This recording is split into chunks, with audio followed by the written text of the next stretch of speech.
Oh my gosh, that was the most exciting weekend of games ever. It's Hotline League episode 166. We're going to be talking about that.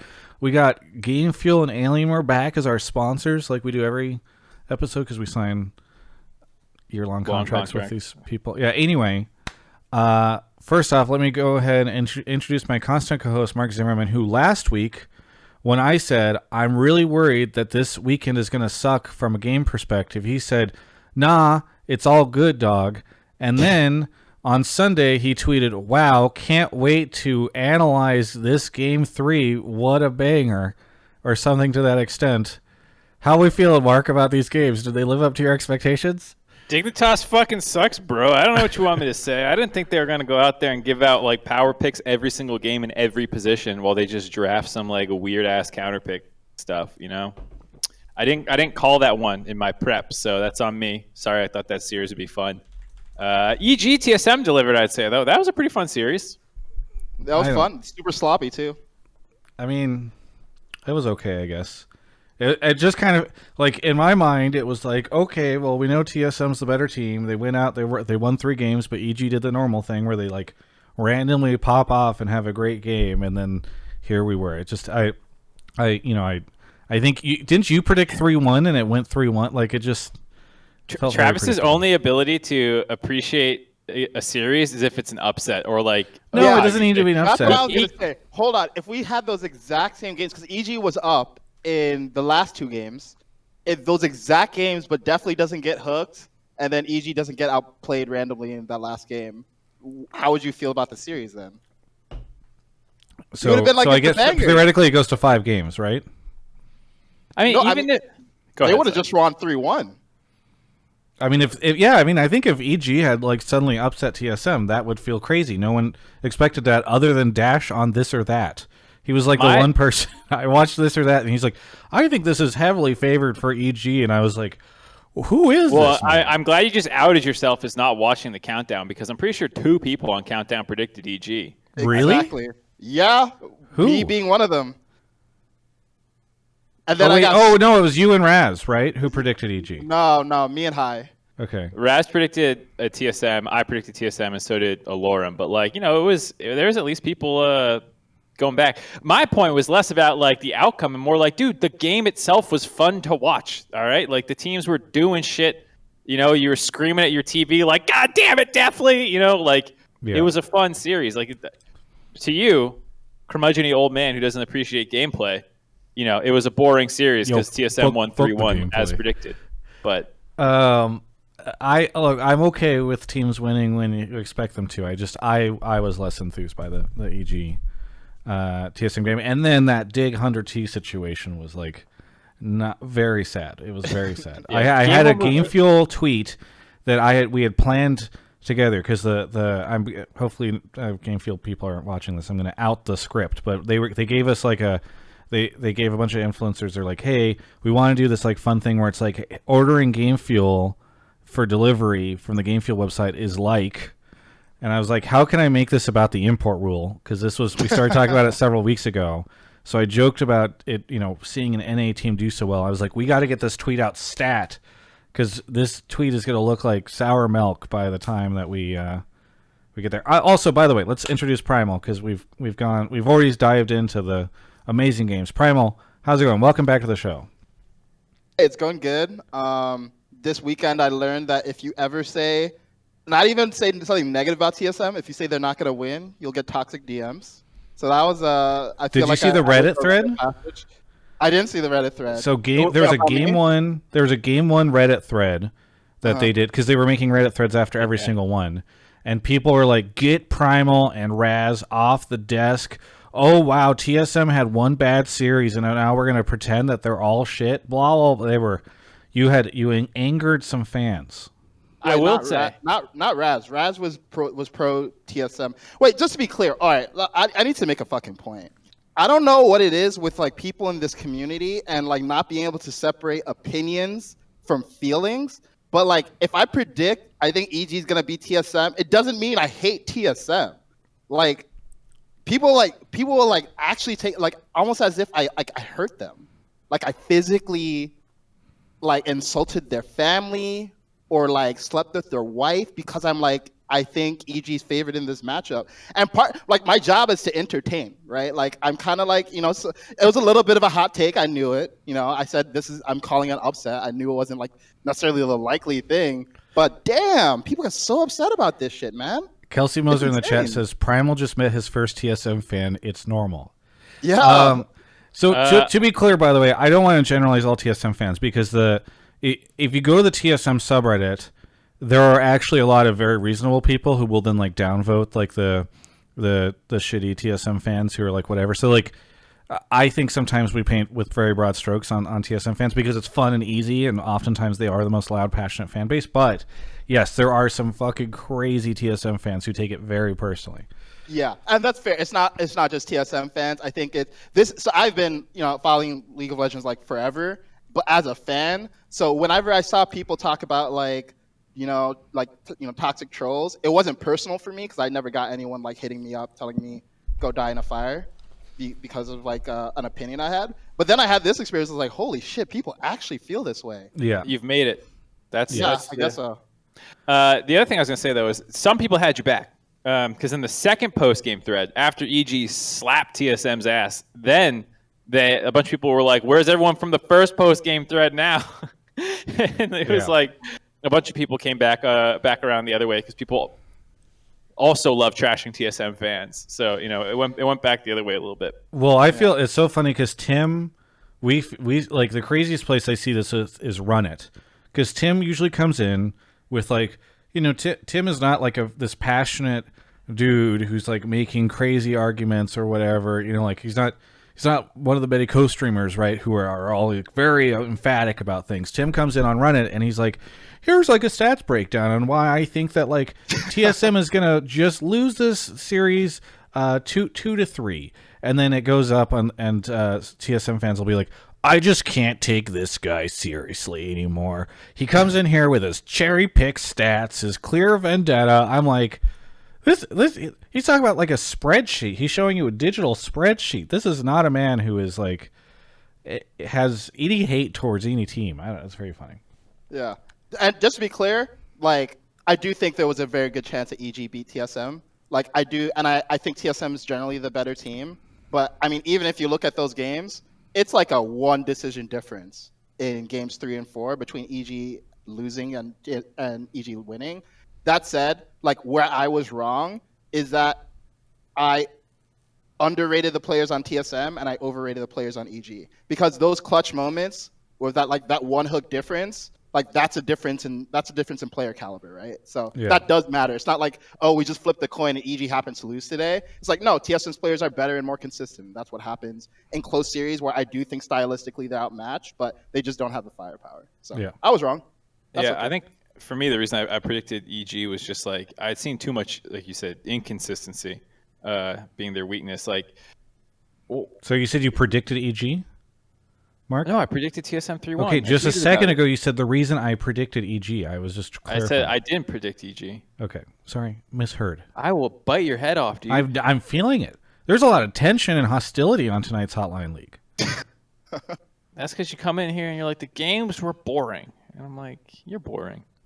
But yeah, I think a team that's gonna make like just lose games on their own, and like 1 in every 10 decisions is going to destroy they're going to get aced on in late game situations. It's like, oh yeah, I don't know if I want to ever bet on this team in a best of 5 against TSM is a pretty competent team. So I think that's ultimately why I went with TSM, because I think a lot of the stylistic things that people were talking about were true, about like the 1-3-1s and like some of this kind of stuff that they could try and use to pull TSM apart. By the way, I was not the only one who misheard you, Mark, because Twitch chat universally heard you say... Dude, I knew I fucked up, but I tried to bulldoze over that. Like, if I ever get called out by like people that I respect, I'll back down immediately. Travis calls me out. No, you're wrong, Travis. What? I did not say that. My God. Wow. Damn, wow. Even when I was right, you have to turn it into a dig on me. Jesus. Okay. Anyway, whatever. So let's talk a little bit about tonight's show. Mark Z and I, let's put it this way. Here's the best way to describe it. I have not been able to give out a game feel victory call of the night for the past 3 episodes, which is not meant as a slam against all our previous callers, but I think we have had some like pretty neutral takes. And so we're gonna go back to what we used to do, which is like we're gonna throw some topics out there that I think would be interesting to talk about tonight. That maybe we're looking for some stuff. People can obviously put whatever they want in the take chat, but we're gonna try to give you guys a little bit of some pro tips on how to get on. So, one. Talk about, we'd love to talk about 100T TSM coming up this week and C9 TL. I think that's going to be an amazing weekend compared to the last weekend we just had. Maybe some conversations about how results worked out for this split, because obviously now we have basically everything people would have predicted for the top 4. I don't know. I think there's a lot of conversations to be had about. Maybe this is kind of weird, but like we don't necessarily need to. But there's a lot of import players in the top 4 teams, so that's kind of an interesting thing. I don't know, Mark Z, what have you been? I know you guys already filmed the dive. Any interesting topics from the dive today that you think you'd love to hear callers' takes on before they go listen to the dive?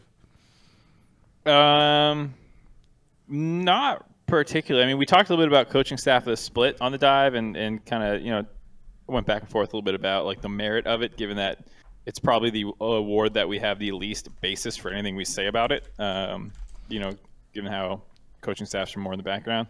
I'm so happy you brought this up. Dig got fucking robbed on that. I can't believe it went to C9. I mean, I can kind of believe it went to C9, but like, I voted Dig.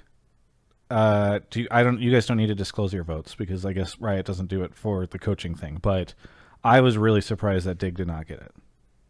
I gave it Dig, I'll tell you that. I went Dig, TSM, C9, I think were my 3. Primal's wincing like he did not say Dig. I did not say Dig. Oh, no. Get off the show. I know. Like first the TSM thing, and then the Dig hate. This guy just hates every fucking team. Okay, so here's a thing. This is why I've just been bearish on Dig the whole split. I think they've beaten teams. Like in general, I think they've overperformed. I thought they had a great split.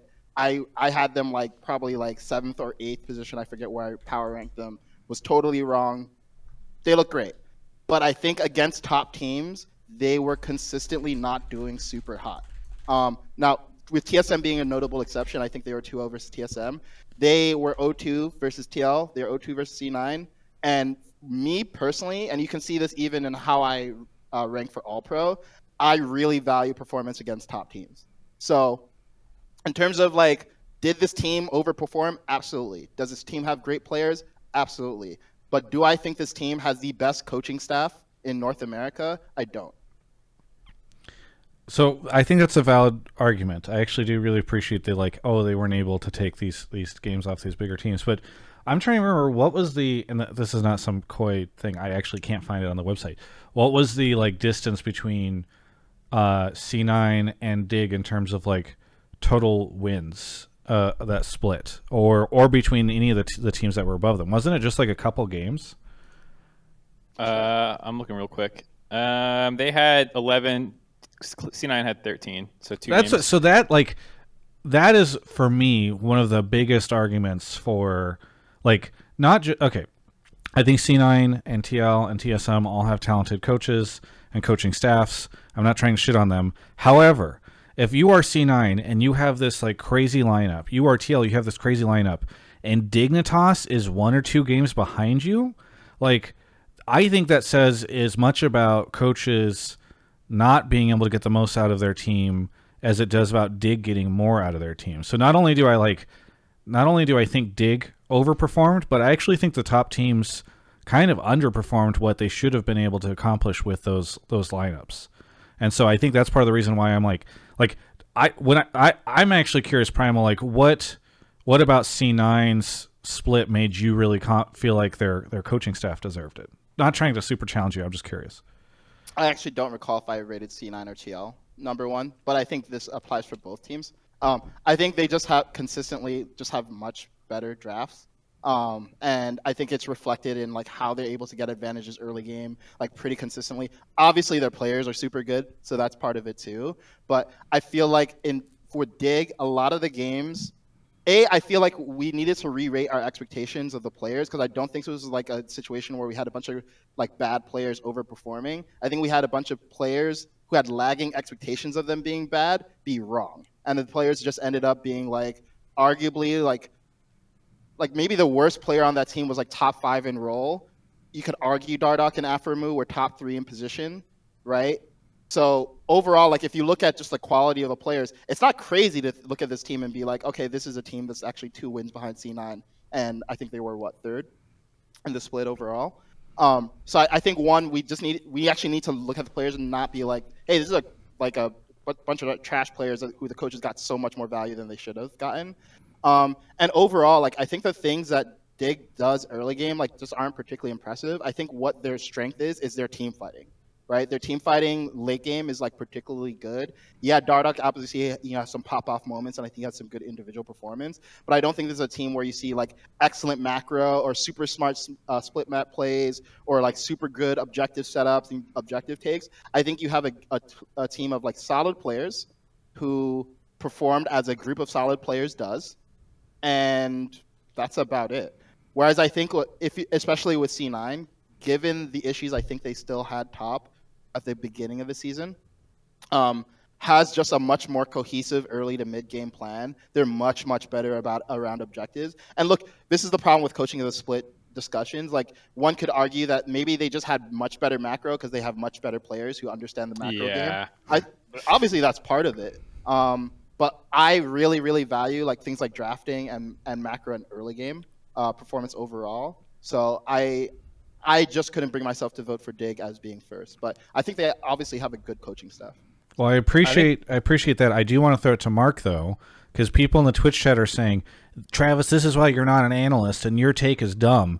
So Mark also voted for Dig. So I'm going to throw it to a real analyst who hopefully doesn't have a dumb take.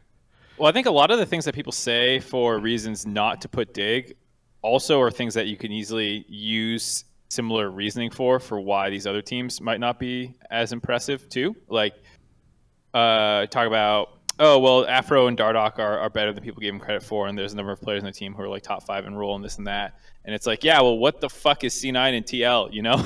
Like literally 1-2 across the board, nearly every position, aside for Tactical who underperformed, and Fudge who was, ranking up over the course of the season, but still way more tools, people who have been to multiple international competitions, have made world semifinals, world finals, MSI winners on some of these teams, world finalists on some of these teams. And I think, when you talk about like, well, how much is the coaching staff teaching these guys macro, and how much of this is, fucking Perks has been slamming international competition for 2 years now, like, no offense to Reignover, because I voted also for them on my ballot. I don't think they're bad or any of those guys.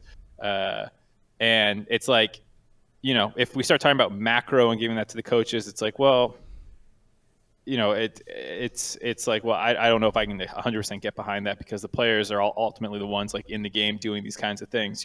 And we don't know what's going on behind the scenes. Maybe it's bad coaching and stuff like that. One thing I can agree with that Primal said was like, do you think that like Dignitas really has the smartest coaches in the entire league? If you ask the question like that, I think it's a lot harder for me, and no offense again to the Dignitas guys, because I voted them number one. And I don't know if I could say that. A lot of people do, like Kelsey in chat saying, oh, abstain from voting. I mean, like, some people do that. To me, it's not an award to say who I think the best coach in the split in the actual LCS is, in like a who's the smartest kind of thing, because we'll never get a good answer for that as people on the outside, because you'd have to sit in like each team's rooms as they actually do prep and work with their players and stuff like that. Coaching, like how smart you are also isn't like the end all be all. A ton of it is how you manage personalities, how you actually implement your processes for how to improve and keep structure. And Dignitas has Dardoch on the team, everybody. Come on. So are we gonna keep doing him dirty like that after this split too? I only bring it up because Mark said how you manage personalities, and name any player in the league who I think the general consensus has a bigger personality in voice comms or among the players he's playing with. Again, we'll use the word bigger personality. After game 3 of 100 Thieves, I was about to say. He's clearly Omega tilted. Maybe, never mind. I reject my comment. Yeah. What he would do. Yeah. Anyways, my final point with this is just like, for me, a lot of these things when you really start getting the nitty gritty kind of breaks down, and that's why I don't even. I mostly go with probably this is the closest thing you'll ever see me thought process Travis to is like looking at the team's expected performance level, seeing what they got out of them. And not trying to attribute necessarily is that this is a player, because coach drafting as well. You'll hear every coach talk about like this is so heavily influenced by players. It's like, can they play this champion? Do they want to play this champion? You can try and force them to learn it, but if they're just bad at it, it's not like you can draft it. Well, we just can't play Camille and Tanar with Fake God, for example. I don't know if they've ever tried that. I'm sure they tried that in scrims. Maybe they couldn't make that work. Maybe Saligo couldn't, or like the Dardoch didn't camp topside enough, to make it work. Who knows why they're more limited in draft? I doubt it's because like they just didn't understand that this champ was actually a counter to this one. Like those kinds of things are usually what's really happening in draft versus like, shit, I just didn't even think of that champion, which does admittedly happen sometimes. But here's the thing, Mark. This is my question, and for the record, I actually just don't really love voting for coaching staff of the split. Yeah, it's the least important to me by a mile. It's the least important, and it's by far the hardest to parse. Like, what's the staff doing versus the players? At least with the players, I can largely say that like 90 to 99% of what they're doing on the Rift is like their performance. But I can't really say the same for coaches even in draft, which is really kind of shitty. But if we look at Dignitas, right, they ended officially 5th. One could argue that they were tied with 100 Thieves, so you could say 4th, 5th. I think maybe they lost a tiebreaker. I'm not super sure. But do you not feel like, given the performance of the players right now, you wouldn't expect them to be a 5th place team? Do you think the disparity between the quality of their players and their placement is that big? I mean, I don't think that. I think that there's an argument that this team played well because of the fact that they had good coaching, right? Like, I would attribute people ranked this team low because people don't think those players are good. And so but that's people were wrong. Well, right? I would argue good. I think the players are better than they gave them credit for, but I don't think that this team skill-wise is substantially better than EG, FlyQuest, or Immortals, who they heavily outperformed. I think you can give the players credit for playing a great split, but I mean, like, I don't think when you start comparing Palafox, Fake God, Palafox, Saligo, and Insanity, I think Saligo had, you could argue, the best split, but I don't think he's like an insanely better player. I think that this team worked very well together, and how they meshed together and how they found a play style, and they deserve all the credit in the world for that. But I don't think that they just skill gapped the 3 teams that I just listed that they outplaced. Like, really, EG has less talent on that roster than Dignitas? No That's fucking fair. way. So, like, why'd they outplace them? And I would say, I'm not saying it's 100% because of the coaches, but I'm going to give the coaches credit on the coaching award voting. Not like I'm going to go out and praise Dig's coaching staff as the sole reason they're 5th. Yeah. That's a good argument, actually, on comparing EG's talent to Dignitas. I mean, I'll note that it's a 5th versus 6th place difference, but I do think one would argue that EG has a more talented team and got worse results. Well, I think it's clear that all 3 of us made some really great arguments on this. So we're gonna we could open it up to calls. I'm sure some people would like to call in and have their own takes on Coach of the Split. So I'm glad you raised it, Mark, because I had planned on bringing this up. I forgot about it. Oh, by the way, we didn't do our normal jibber jabber on like what we've been doing this week, but one thing I want to mention is because we immediately got into it. I played Wild Rift and I like it. I mean, I don't tend to like mobile games too much, but I just want to throw it out there. Congratulations to the Wild Rift team. And the experience, by the way, for onboarding into the game and just using the client, it's so much better, or the app, it's so much better than PC League. So I just want to shout out the Wild Rift folks and congratulate them on that. Have you had a chance either of you had a chance to play it yet? I have not. It's worth it. I mean, I know we're all just like, we're not Zoomers, and so the idea of playing a mobile games feels weird, but I'd at least give it a try. Mark, I assume you haven't? No, and I'm never going to try it. Okay, well. I played, what was that game? A mobile game that was on the phone. King of Glory? 2 years ago, 3 years ago. No, not the Chinese one. Yeah. Vainglory? Vainglory. Because you were casting Vainglory. Yeah, and that's about it. I'm probably never dipping my toes back in there. I mean, it feels really good to play. Like, I'm a Blitzcrank main, and so playing Blitzcrank on the phone, it's kind of fun. I will say the experience is probably, if you've never tried these, the experience is better than you would go in with your own like PC gamer biases. When I played Vainglory, for example, and assuming the controls of Wild Rift or anything as good as, similar to that, it felt pretty good, honestly. You could animation cancel when I was like tapping well, and like, you could actually kite and do things, and it felt pretty good. Did Wild Rift have did Vainglory have like basically 2 joysticks? Because that's kind of what you're doing with this game, is that you've kind of got 2 joysticks, and that's how you're...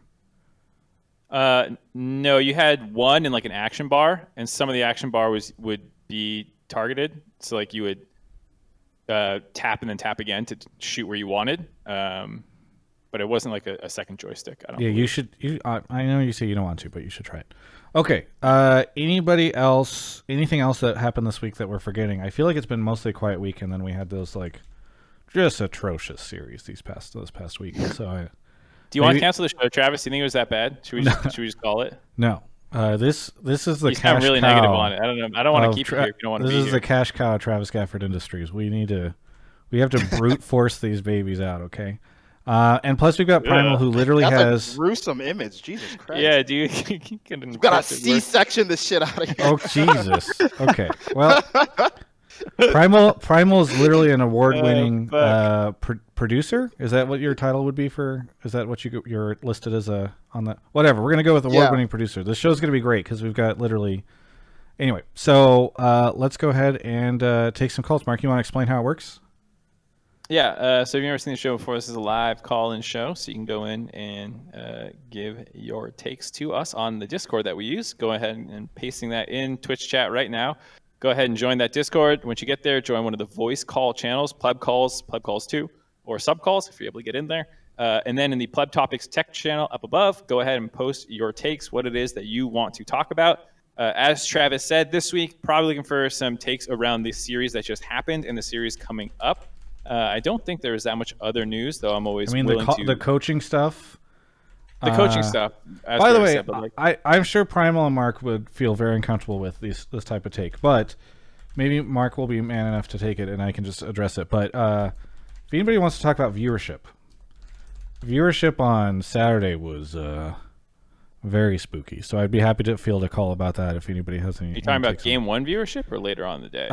Yeah, I mean, I get that there was an LEC match happening, but my God, there was what was it? It was like 35K viewers, and then I think Peter had like 15K viewers by the end of Game 1 on that first day. Like, it's a TSM match, and we're just sitting there, like, I don't know.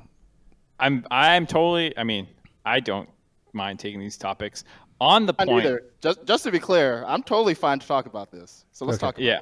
If I can find a caller with a take or something, but otherwise, one thing I'll say about the whole Peter versus the LCS's viewership is like Peter and all streamers have a portion of a fan base that will watch them do whatever. Peter will get 10K if he turns on and bakes, if he is just chatting, so when the LCS viewership is struggling and Peter's also online, I don't think that those are necessarily competing groups, and it's like a weird comparison to make.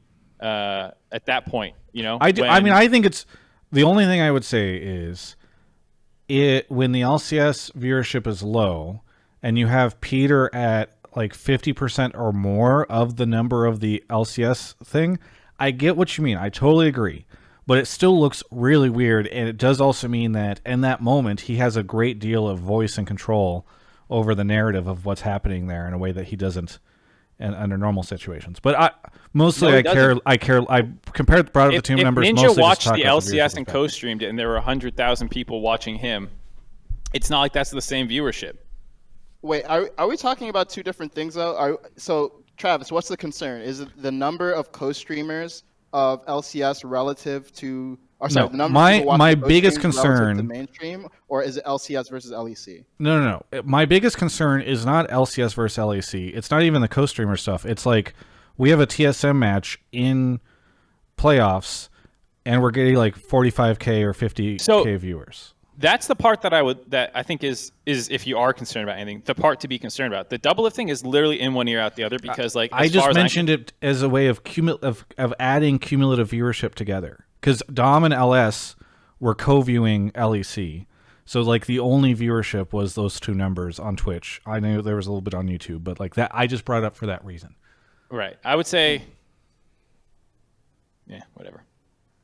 Anyways, I'll start pulling topics. And by the way, if you are a sub, thank you for being a sub. Be sure to put your take in the subtopics channel, which you can access by syncing your Twitch and your Discord together, because it moves a little slower there. But I'm hopeful that we'll get some spicy fun takes tonight, because not to flame the callers, but the last couple episodes there were some comments about how it was a little more calm, and I kind of agreed with it. Mark and I had a discussion. He agreed. It was just sort of, I looked at some of the takes. We're looking for some fun stuff. Primal, what did you get up to this weekend? I mean, besides obviously work, but what have you been up to this past week? What did I do this past week? Yesterday, I watched the finale of Attack on Titan, which wasn't really finale. It was actually so bullshit. Like, it's a mid-season. It wasn't even a mid-season finale. It was just like, they were like, hey, we'll be back in winter of 2022, even though we've been advertising this as a final season. So that was kind of tilting. I did not know that, and I'm so glad I was going to binge it whenever it was done. So now that I know that, I'm going to stay 10 feet away. It's definitely not done. So I feel like I've been misled the entire season, even though I was like, there's no way they're going to finish this whole thing in 16 episodes. What else? I went to the beach. Oh, that's cool. Yeah, the weather's been nice in LA. Yeah, it's been dope. And there's this beach where you can make fires. And I think because of COVID, to try to disincentivize people from making fires, they took away like these fire pits that you would make the fire in. But we were like, well, you allow us to make fires on the beach, so we're just gonna dig a hole in the ground and make a fire in the ground. So that's what we did instead. Nice. And then I don't know, all blurs together, man. In quarantine, every day feels exactly the same. I mean, for the people outside of the U.S. or outside of California, I think all of us attached to the LCS are very excited by the April 15th general availability for vaccines in California. So I know a lot of people, especially outside the U.S., have been wondering when we're going to get everybody back in studio and when things will start to feel normal, especially as LEC has been able to sort of do more normal things for a while. And it feels like really good news as we're approaching a time where we'll be in a better place. So I'm pretty excited about it.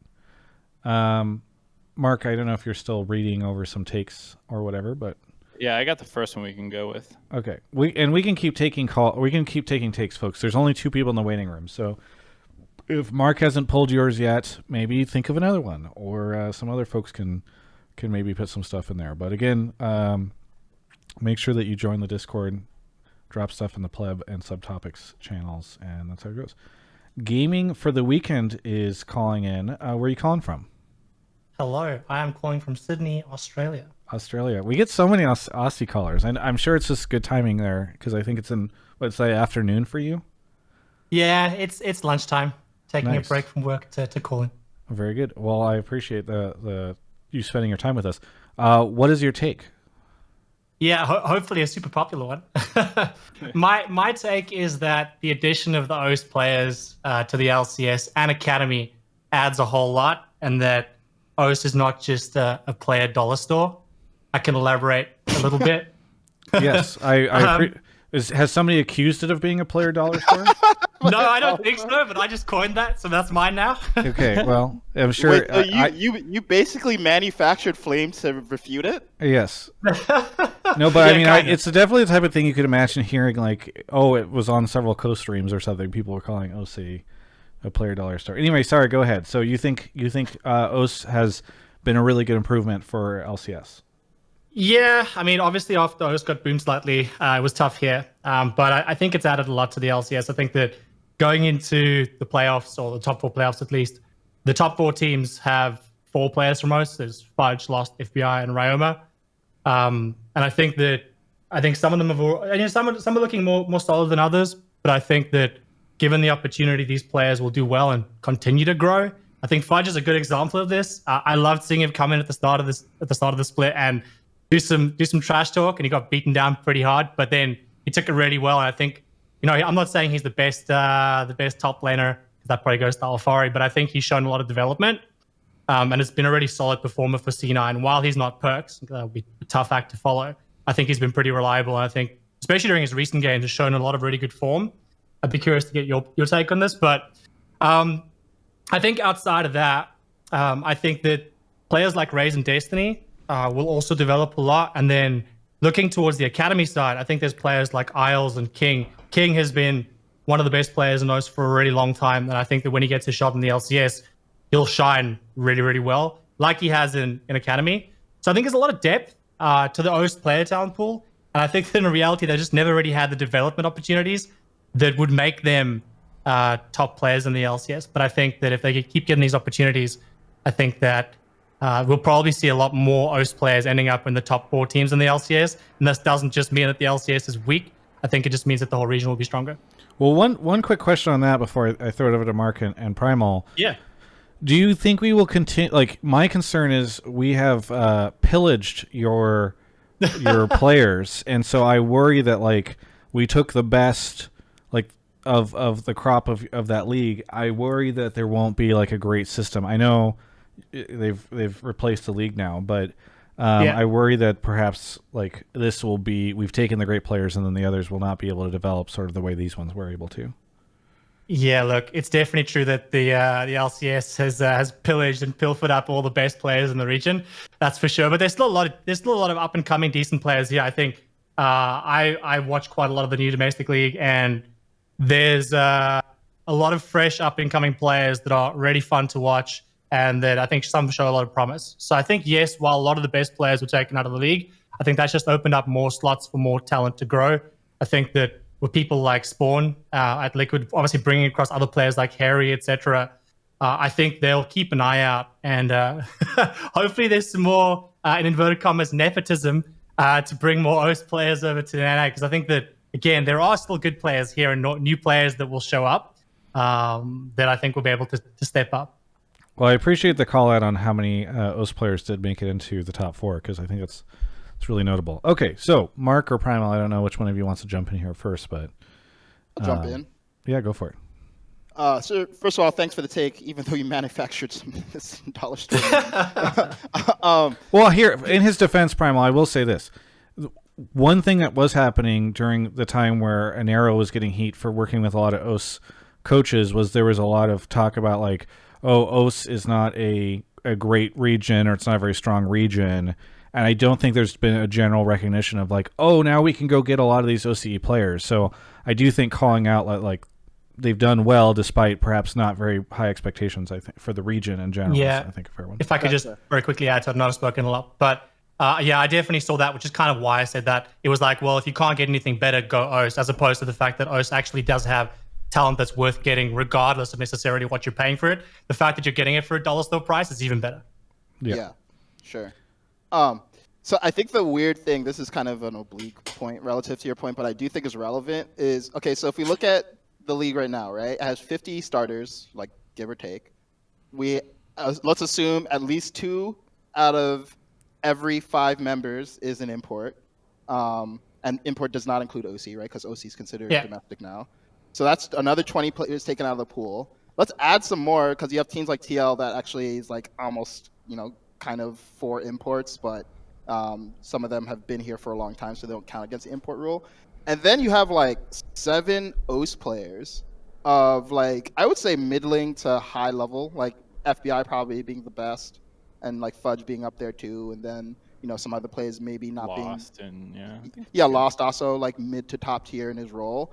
I'm actually like, is OS overrepresentative, and what does that actually say about NA talent or NA talent development? Not to bring this into a negative take, I do think OS is the infusion of OS talent has been great, but it's kind of weird to me that a region that, as I understand it, is much smaller than NA from a player population perspective, has this high a percentage of players in the league relative to NA players. Like, that seems really concerning to me. So I don't know if that's that they were cheaper to get, and just better value for the owners. I don't know if it's just like OS randomly has super good League of Legends players relative to their population base. But I think that's it's just an observation. I don't really know what to make of it, but you bringing this up brought that to mind. I think, I at least think it's interesting to think about, because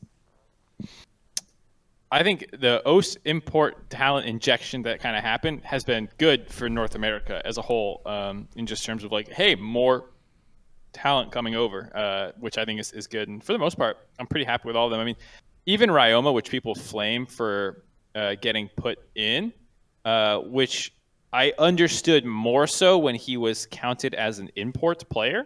You could say like that's a waste of an import slot, arguably, if he's not up to the talent that, is considered top tier from other regions, major regions, I should say. But now that he doesn't count as an import slot, like he's actually not like, I don't think crazy worse or anything compared to a lot of the mid to low NA mids, like the people I was listening before, Sligo, Demonte, Insanity, Palafox, some of those guys that he's competing, arguably competing for his slot against, I don't even Ryoma's probably the worst OS player you could say in the LCS right now.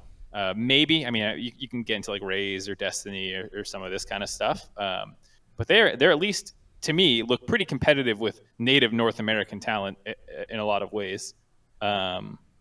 So it is interesting to your point, Kaizen, about, well, what does that say? That like we obviously just skimmed the top, like the best off, and I am worried about the entire OS ecosystem now that you just like take the top off. They no longer have a league that's running. Like this might have been a one-time purchase kind of thing to put it. And the player population there was never great. I know people used to go transfer their accounts to OS to play solo queue there because it was so much easier. Like a D5 player could be challenger in OS, and they would, get their challenger border and transfer back and stuff. So like, that's a good point, Mark, because that makes me think that there's all this NA talent on the back end that is actually better than some of the OS talent for sure. Here, should be starting ahead of them. Let's compare this, right? So like at the end of last year, there was obviously a pretty big movement. Both the community and the owners seem to want to expel a lot of the old names from the league. And then you also had some that like just retired, like Bjergsen and Double Edge. Then you had these, so now you have to get these, maybe you don't want an import. If you don't want an import, now your options are North American talent or OCE. What better demonstrated great players or allowed you to find the better players? OPL or like the academy system, which was basically the only thing that people were really pulling from at the time. I guess we also had like scouting grounds and stuff, but like clearly this league that was running throughout the entire year and had been for several years was probably going to be a better advertisement for I'm a good player than like what we were doing previously in North America. That's a great point. I mean, I guess you would rather go for an OC player who at least played in a ostensibly pro level league that did qualify for Worlds than some unproven NA talent. So I don't know, like maybe this is just like a initial year, importing of OC talent, because it's just hard for me to believe based on what Mark was saying about the solo queue environment there and everything. And we saw those players at Worlds. It was never anything particularly impressive. I'm hoping this actually does not continue as a trend. Because I think that would mean that NA talent is just not getting a good look at all, which we already suspect. But this poor caller calls in very excited about OCE, and you guys are just like, hope we don't see more of these chuckleheads. Every story. So, I mean, I like I said, I love all the OS guys. Like there's, like I was saying even there about like Ryoma. I don't think is like this. I mean, as much as the community makes him out to be this just absolute trash can or anything. And so, like, I'm looking forward to, if King ever gets a visa sorted out or whatever is holding him back, and if Raze can develop more here, because it did take multiple splits before, maybe it's only one before FBI started looking good, but Lost was here for like 2 years before he really got his shot now. He's doing pretty good with it. So, I'm happy to see them. I'm happy for just generally more talent in our talent pool. But I do think it raises some interesting questions that we were kind of ruminating on, but I don't think we really have any answers to. I think it would be great if North America had some sort of tournament starting soon, or some sort of event. We have a caller about it. That we could help showcase NA talent, but I'm unaware of anything like that. Primal, you were about to say something? Oh no, I was just gonna say I'm grateful for the talent infusion in the short term, even though I'd be concerned if it continued at this proportion in the long term. And the OC players give some banger interviews, right? People hated on Fudge because of the brainless thing, but it gave you something to talk about. So You got me disliked a ton on my fucking YouTube channel because he said that he thought he was second best behind Alfari. hey, bro, that's engagement. You take that every time. True. All right. Gaming. Yeah.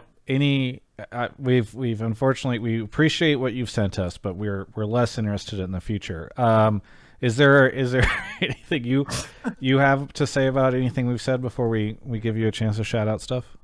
Yeah, no, I think it's fair. I think that I'd love to see the future NA talent be developed as well, in addition to still picking up some of the best OS talent, because I think it's really good for the players here. It's kind of the dream, right? Start off in OS, the small back country of OS, and then end up playing in NA or EU. So hopefully that continues in some small form. Outside of that, I think there are still decent players in OS. Players like Pabu, who I think most people would know from some of his beating Faker and 1v1s and stuff. Players like him and Only, Shock, Violet. These guys in OS are still good. I think you'll probably see them in Academy or maybe even in the LCS in the not distant future. But that's about it. In terms of parting comments, shout out to Gamefeel and Alienware. Thank you. I appreciate that. You can even get Game Feel in your country and you're shouting it out. I know, right? They should bring it to Australia. But I recently bought a 7-inch 240 hertz Alienware monitor, and it is straight fire. That was off the back of both you and Spawn saying good things about it. Fantastic. I'm glad to hear that. I really, really do appreciate it. I hope you, sounds like you do appreciate the monitor, so I'm glad to hear that. Thanks so much for the call. I've got one last shout out. Sure. And that is that despite the OPL departing, there is a new league in OS called the LCO. Quite close to the LCS in name. We're going into playoffs this week, and our broadcasts are nice and neat in the US time zone. So come and watch the future of NA talent before you see them in the top 4 LCS team. Well, that's what I was referencing. I think it's great that there's a tournament starting this week, the LCO playoffs, that will allow us to see the future of LCS talent. I think it's great that there's something like that happening. Thanks so much. Twitch.tv/LCO. Thanks for shouting out. Have a good one. This guy's a Thanks, fucking guys. great caller. Amazing. Let's take a quick break, Mark, because we had such a big chat before that. We'll do this one call and then we'll take the break. So right now, as the caller just said, I want to shout out Alienware. I know I mentioned this last week, but just as a reminder, they now have Cherry MX keys. So some people I saw afterwards, they were like, what is that? So Cherry switches are basically the foundation for most, if not all. Admittedly, I'm not the guy that builds the mechanical keyboards. There's some people that are very enthusiastic about this, but basically these Cherry switches are the foundation for mechanical keyboards. And so whenever folks like to use mechanical keyboards for gaming, rather than like the membrane keyboard, that's what we're talking about. We're talking about these Cherry switches. It's about the way that the keyboard works. And you can now get those. Again, normally you can't do this, but this is, I believe, Cherry and Alienware saying the first ever mechanical keyboard available on a notebook. So the M15, M17, you can get as an optional upgrade, which is really cool. So if you do like mechanical keyboards, I think that's a lot of people who do PC gaming, they really like it. They annoy their roommates or significant others or coworkers with these loud, clacky keyboards. You can go check it out on the Alienware M15 or M17. You can go do that at alienware.com/Travis. If you're watching the YouTube right now, the YouTube channel, there's a link below, because perhaps alienware.com/Travis is just too much for your brain. You need a link. So that's down there. You can also use Travis 10 off at checkout to save 10% on your order. And we appreciate Alienware so much for sponsoring the show. Fantastic partner. Actually just put in an order for some new Alienware stuff recently, so that should be showing up soon. Appreciate Alienware for their support of our show. All right, Mark, you want to go grab the next caller? Sure. Very good. Also, some shout outs to the folks in chat. Let's see, where are we? Or who also subbed. Frat Chad. I believe I got Genghis Khan and Jawagar. Thank you for the 5 subs. Hopefully I'm saying that right. Jobadiah with the 1 gifted sub. A great TCG. Arbore, the remote player, and Rapapa Franku. We'll get to the rest in a second, because right now we got Silk on the show. Silk, where are you calling from? Calgary, Alberta, Canada. Alberta, Canada. Okay, we've had two, a North American caller, but two international callers from outside the U.S. so far. Silk, what do you want to talk about on the show? I wanted to talk about how I think TSM is a very clear cut below C9TL, and I'm not even sure if they're top 4 quality. Okay, so you think there's a chance that they are worse than 100T? Yes. Oh, Okay, so no. Silk, I do want to warn Silk, you. take it back. Yeah, Take Primal. it back. They're gonna kill you, man. I won't. You've got an anonymous. We're gonna hopefully you don't use this name anywhere else because, The as witness Primal said, protection this for is you. a Yeah. dangerous statement. Gotta put this guy in witness protection after this. All right, let's go. Okay, so why do you feel this way, Silk? Well, watching from like all the way back at lock-in, right through the regular split up to the whatever the hell it's called, the Mid-season showdown. I know it's Yeah. confusing. Yeah. There's been a consistent amount of games where TSM has just been like gifted free wins despite not including that like 2-week stretch where they looked incredibly clean, which if you take stock of the rest of the games that they've played since lock-in, looks more like a fluke than anything of the players' like actual work. And I'm not trying to say that they're like bad players and the coaching staff is bad or anything, but it didn't seem like it was intentionally as clean, if that makes sense. Yeah, you're cutting out a little bit there, but I think we got the majority of it. You're saying, just looking at their games, it doesn't feel like they play clean, other than there was about a 2-week stretch where it seemed like they really turned it on. Is there any reason why you think that means that they're worse than C9 or TL? Do you think those two teams are playing very clean games? I don't know if like on a consistent basis they're playing as clean, at least in best of ones, but like best of fives, especially in the mid-season showdown, it'll really. I mean, we already saw it with TL versus TSM in week 1, or I guess weekend 1 of the mid-season showdown, where in a best of 5, like it wasn't even close. I don't think, even in game 1, where like sure the goal deficit was 3K, but like they were heavily outdrafted, and TSM was kind of pulling off like these miracle plays to get back in the game. Other than, I mean, I guess game 3, it didn't really even close. They're consistently getting outdrafted. Their players don't really look like they have a sense of understanding mid-game macro all that well. More or less just that I think they're trying to pull in on like the LPL aggression narrative that's been around the past few years, with the LPL doing really well at Worlds, and I don't think that bodes well for long-term success. Well, Mark is frowning right now. Just to clarify for people. I'm looking something up real quick. Just ignore me. Okay. Yeah. I mean, I think it's weird to say they're pulling in a narrative. I think some people have said Sword Art seems to bring some of the LPL style to the TSM roster, but I don't think people are saying like.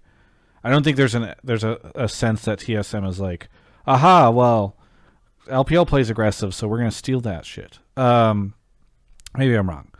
Mark, do you need more time? Should I throw to Primal for opening us up? Primal, go first. Primal, what do you think of this take? Is TSM that far below C9 and TL, and possibly on the level or below 100T?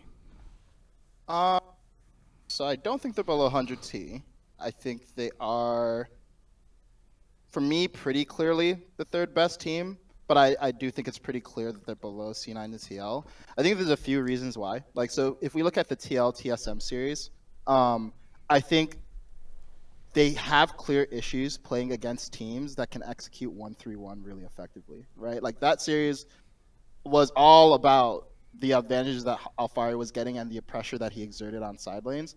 And it feels like TSM, although I think they're really good at their style of sort of, playing around PoE, late game, atomic bomb, win condition.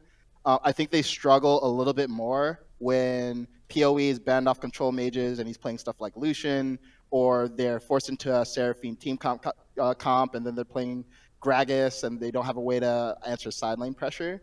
So I think what TSM has is they have less flexibility than both C9 and TL. And I think part of that is because they just don't have like C9 and TL are like they're not just stacked, they're stacked in like a historical sense. Like these are two of the most stacked teams ever to play on North American soil. So I don't think it's like a slight against TSM to say, hey, look, C9 and TL have incredible players in like 4 to 5 out of 4/5 out of 5 positions, depending on your opinions on some of the individuals, like, if you think Tactical or Fudge, for example. And they're also like super flexible. Like we see Jensen, playing stuff like Ari and Veigar, and he plays the control mages, and we know he can play assassins. Push comes to shove, Perkz can play fucking everything. We don't really have that level of flexibility from PoE, although I think he's just as good, if not better, than those two on his subset of champions. So for me, it would be really hard, like just as a thought experiment, to see a scenario where TSM beats TL or C9 twice, or beats TL and then C9, or vice versa, and wins mid-season showdown rather. But it's weird because it's not like they're bad. They're definitely not a bad team. I think they're quite good. But I really think C9 and TL have them in terms of flexibility and player caliber pretty much across the board. So I think that's sort of the situation. But I don't know if I don't think they're like significantly worse than, for instance, last year's TSM. Yeah, I mean, like, this is a weird call for me for a couple, for one major reason. I think like what you're saying is not that far off of what, in terms of like an end result, what a lot of people would say. I think I'm also with Primal. I don't think 100 Thieves is as good as TSM. I'm going to be predicting TSM to beat 100 Thieves, and I don't think I'm going to rethink that over the course of the week. But the caller is still, I think a lot of people consider C9 and TL in their own tier, and then it's these other two teams. So in that sense, the caller's kind of right. But I think a lot of the specific points he brought up, I don't really agree with. About like handing games away, and they're not really that clean, and like all those kinds of things. Like, yeah, they got a lot of Baron steals, but like that's more about other teams being even less clean. Like if you're stealing Baron against teams consistently, doesn't that speak worse also of the teams you're playing against? I'm not saying that that's necessarily a giant point in their favor, but when you're talking about like the rest of the league, they're better than the other teams. They're the third best team in a 10-team league. I think when we start talking about international, sure, you can start bringing these kind of nitpicks out, or I guess not really nitpicks, but like legitimate problems. But for right now in North America, at this point, they're probably going to beat 100 Thieves this weekend. They're going to have another shot at TSM and C9, and we've seen before that things can change over the course of a postseason run. So like, I don't know. Maybe they keep trying new things. Like they didn't try Nocturne against TL. Maybe they have another pick that they're going to be able to bust out against TL. That's going to throw Alfari for a loop once or something like that. Like I think the other two teams, to Kaizen's point, are historically some of the most talented assembling of rosters that we've had. But I think I don't know I don't know, something about the way that you made a lot of those points just didn't really ring true to me either. Like they're taking the LPL style, and I'm like, nah, I don't think PoE is anything close to an LPL style mid laner for a lot of them. Like they love Zoe, they love playmaking, they love roaming. PoE is pretty inactive in the early game. Yeah. I don't know about that. Yeah. I don't know if it was so Go much ahead. about the players individually with the LPL style, but like their mid games aren't very clean. They're very scrappy, very like forced fights around non-objective for no real reason. Like whether it's just, I don't know, whether it's over the Wraiths or a Scuttle Crab when Speak has already got 15 CS jungle. Back to one of the earlier points. I probably worded it wrong, but it wasn't that teams are flippy against TSM and like their TSM are like handing them games. It was the other way around, that teams are handing games to TSM for TSM to win. Like I can think of like both the TL games. Both those games should have been in the bag in the regular for TL, and either they threw or it was some random miracle play. Yeah, I mean, that's one of the reasons I predicted TL over DSM a week ago. Yeah. But I don't think that's necessarily like they still beat Primal's making a face. Yeah, no, I mean, I'm just looking at the last few teams they faced in regular season. out of their last 5 games, they went 4-5 and they lost to EG, which I think is a stylistic issue. But I think you could sorry, what's the caller's name? I don't want to call you caller. What's your name? Silk. I think to Silk's point, I think TSM was pretty inconsistent early to mid part of the season. I do think they got kind of handed some wins on account of teams playing poorly, but toward the end of the split, I think this team really got online. I think they were actually super clean. They shored up their early game hugely, and versus a lot of pretty solid teams, I think they closed out games pretty much flawlessly, without making any mid to late game mistakes, which I think has been their hallmark. I think the issue is, again, when they're versus teams where they either have a stylistic mismatch, and again, people could flame me over the whole EG prediction, but this team did not look good versus EG. That was not a confidence instilling game. Or when they're versus a team that's play stylistically similarly to EG, but is just better, like TL. I think they look completely outclassed. And I think a lot of it is because if you do certain things, you get PoE off of the control mages, and you just have a favorable top matchup, and Huni is losing lane pretty hard to Alphari and Impact, and I don't think that'll happen versus Fudge, to be fair.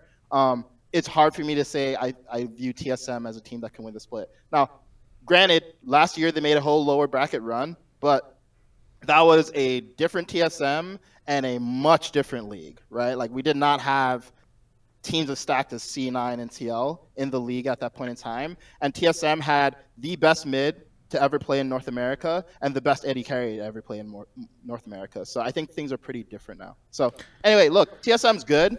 I think they're a little bit one-dimensional, unfortunately, and I think they're playing against multi-dimensional teams who TSM does not have a talent advantage over. So I'm with you. I'm where Mark is in terms of I think some of the reasoning for your conclusion, Silk, is a little shaky, but I think in terms of the conclusion, yeah, I do think TL and C9 are clearly better than TSM right now. It's C9 TL multi-dimensional. So if you've seen the Spider-Verse, they have players that have come from other dimensions, other universes into the LCS. It's very, very exciting. Mark, how about you though? If you knew anything about mathematics, you understand that dimension's not another universe. It's just it's just a mathematical thing. You just attach another thing. So you can be in the same universe. You just attach another thing. That's how dimensions work. You just attach another thing. Yeah, there's an X and there's a Y. You just add a Z, and you're still in the same universe, bro. I got you, Mark. Yeah, it's actually mathematically, it's literally just tacking on another thing at the end, and changing how you do cross dot products and stuff like that. Well, how about time? Time is literally that's what they do with it. They just treat it literally like another dimension. I know that's why I mentioned it. Regardless, no, you didn't. Mark, no, I mentioned time because I know it's another dimension. People say it's the fifth dimension. Whatever. Mark, question for you. Do you arrive at the same place Primal does and the caller does? I know you said you kind of agree with the take, but do you think there is a significant gap between TL and C9 right now? I ask because it's going to be really relevant over the next 2 weeks. Yeah, I mean, I said that I think TL and C9 are a tier of their own, and unless we see dramatic improvements at a TSM or a dramatic drop from the other two, I think that they'll be watching the finals from home. Yeah. Or I guess they'll travel there and then lose the third, fourth place match and then watch the finals. No, wait, it's here. No, it's in LA, and I don't think that they would go to the theater if they lost. So who knows where they're watching from? Whatever. They're not watching because they're salty. They don't want to see it. Maybe. Silk, thanks so much for the call. Anything you want to shout out before we go on to our next caller? Just Alienware and Game Fuel. Hey, thanks so much. I really appreciate it. We'll catch you next time. Thanks, guys. Thanks, Silk. All right. Off we go. That was spicy. Right? Rather brave take from him. I hope he has a good plastic surgery and fake passports, but really spicy take. to avoid the crazed TSM fans. Okay, the remote player, thank you for 3 months. Ripapa Franku, Smoke Dog with the 23 months. Dr. Noli, 6 months.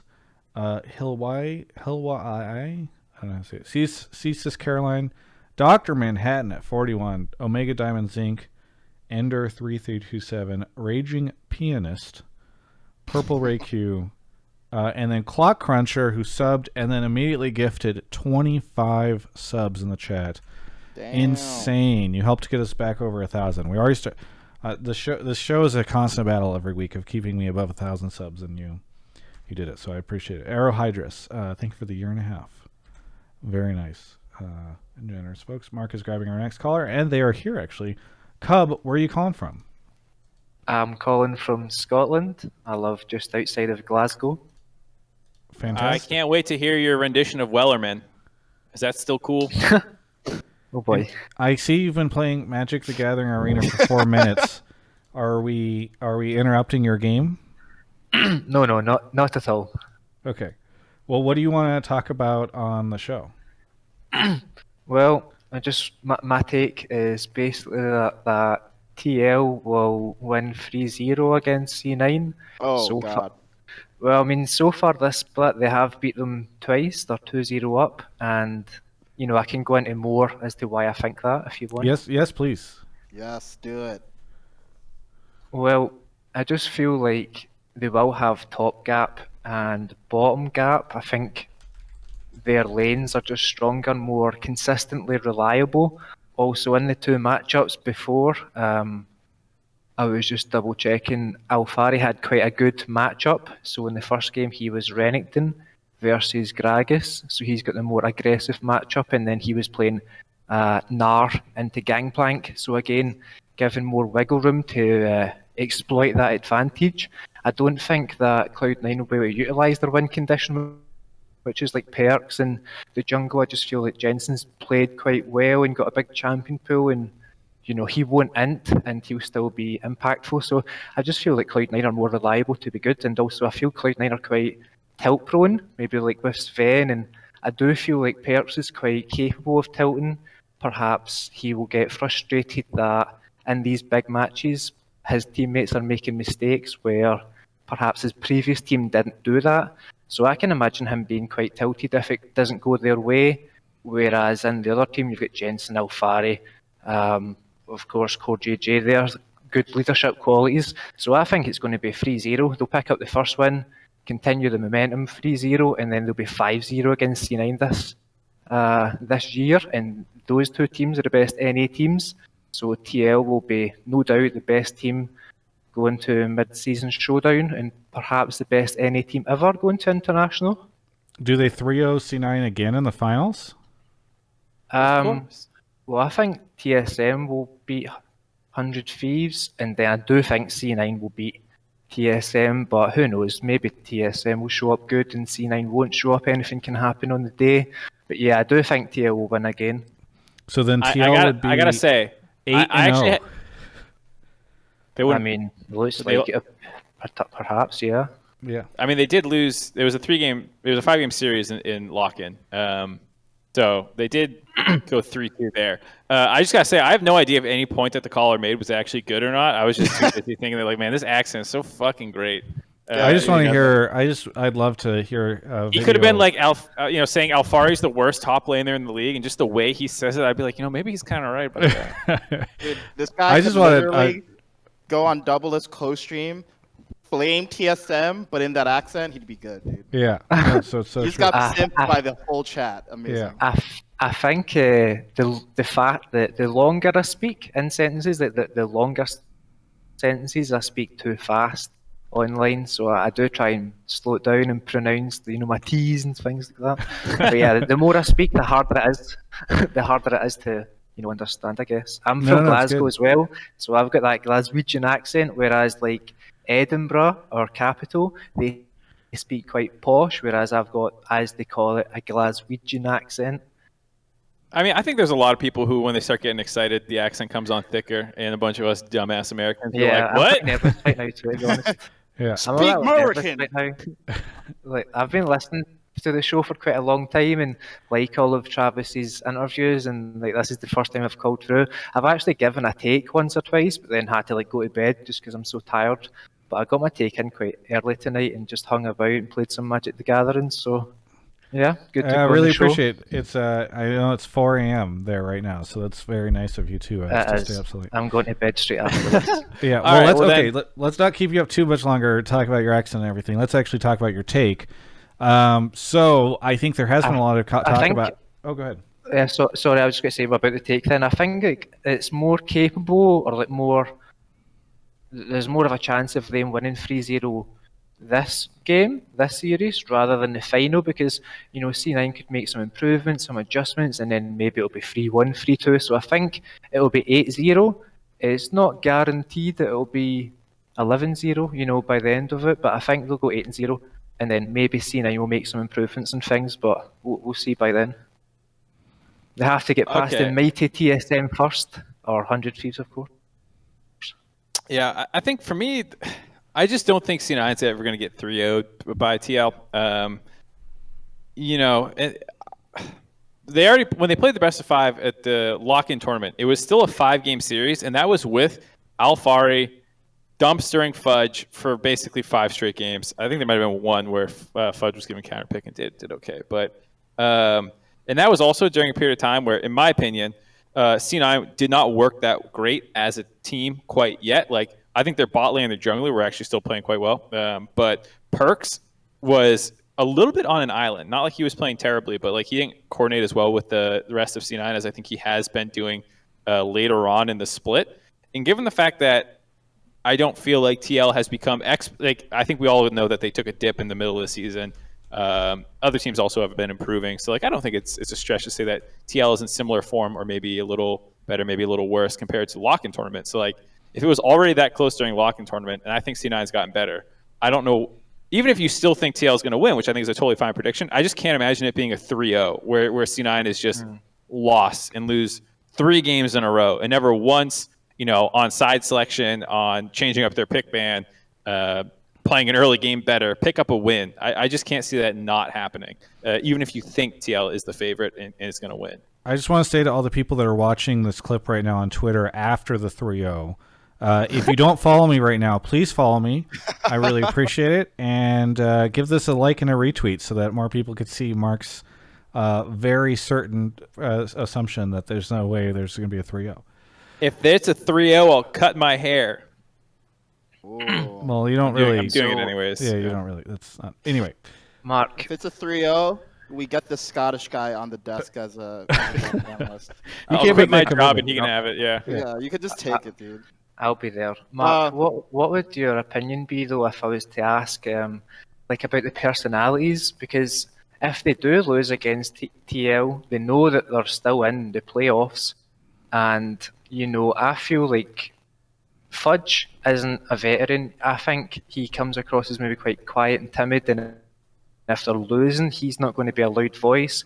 Perks and Sven are quite easily tittable. Vulcan is quite a quiet person, maybe loud in game, who knows. But I think if they're 1-0 down and they got stomped, it's 2-0 down, they're not going to be like trying 100% and like, go on guys, we can do this. Whereas I feel like TL do have those personalities to like keep it up. So I just feel like TL will win the first game and momentum will be on their side and C9 will just kind of welter away. I feel like they are quite tilt prone and you know they're already 0-2 down to I thought, TL. Wait a second. I don't think this team is tilt prone. One, Perks has an incredible track record of being a clutch player, actually, the opposite of being tilt prone. Yes. On top of the fact that we've already seen this collection of 5 guys against 100 Thieves in the lock-in tournament get bodied for 2 games. I think they got dove 3 for 0 or some shit in the 3rd game and then turned that one around. You know, like, I don't think this is a collection of guys with all their experience that's going to tilt. I think they can int some games. You know, like, I think they're a lot of aggressive players, and when things go bad for a single game, they look real bad. But I don't think that's the same thing as not being able to mentally reset, as not being able to adapt later on in the series. So I don't agree on the tilt point. well, yeah, I was going to say Cub.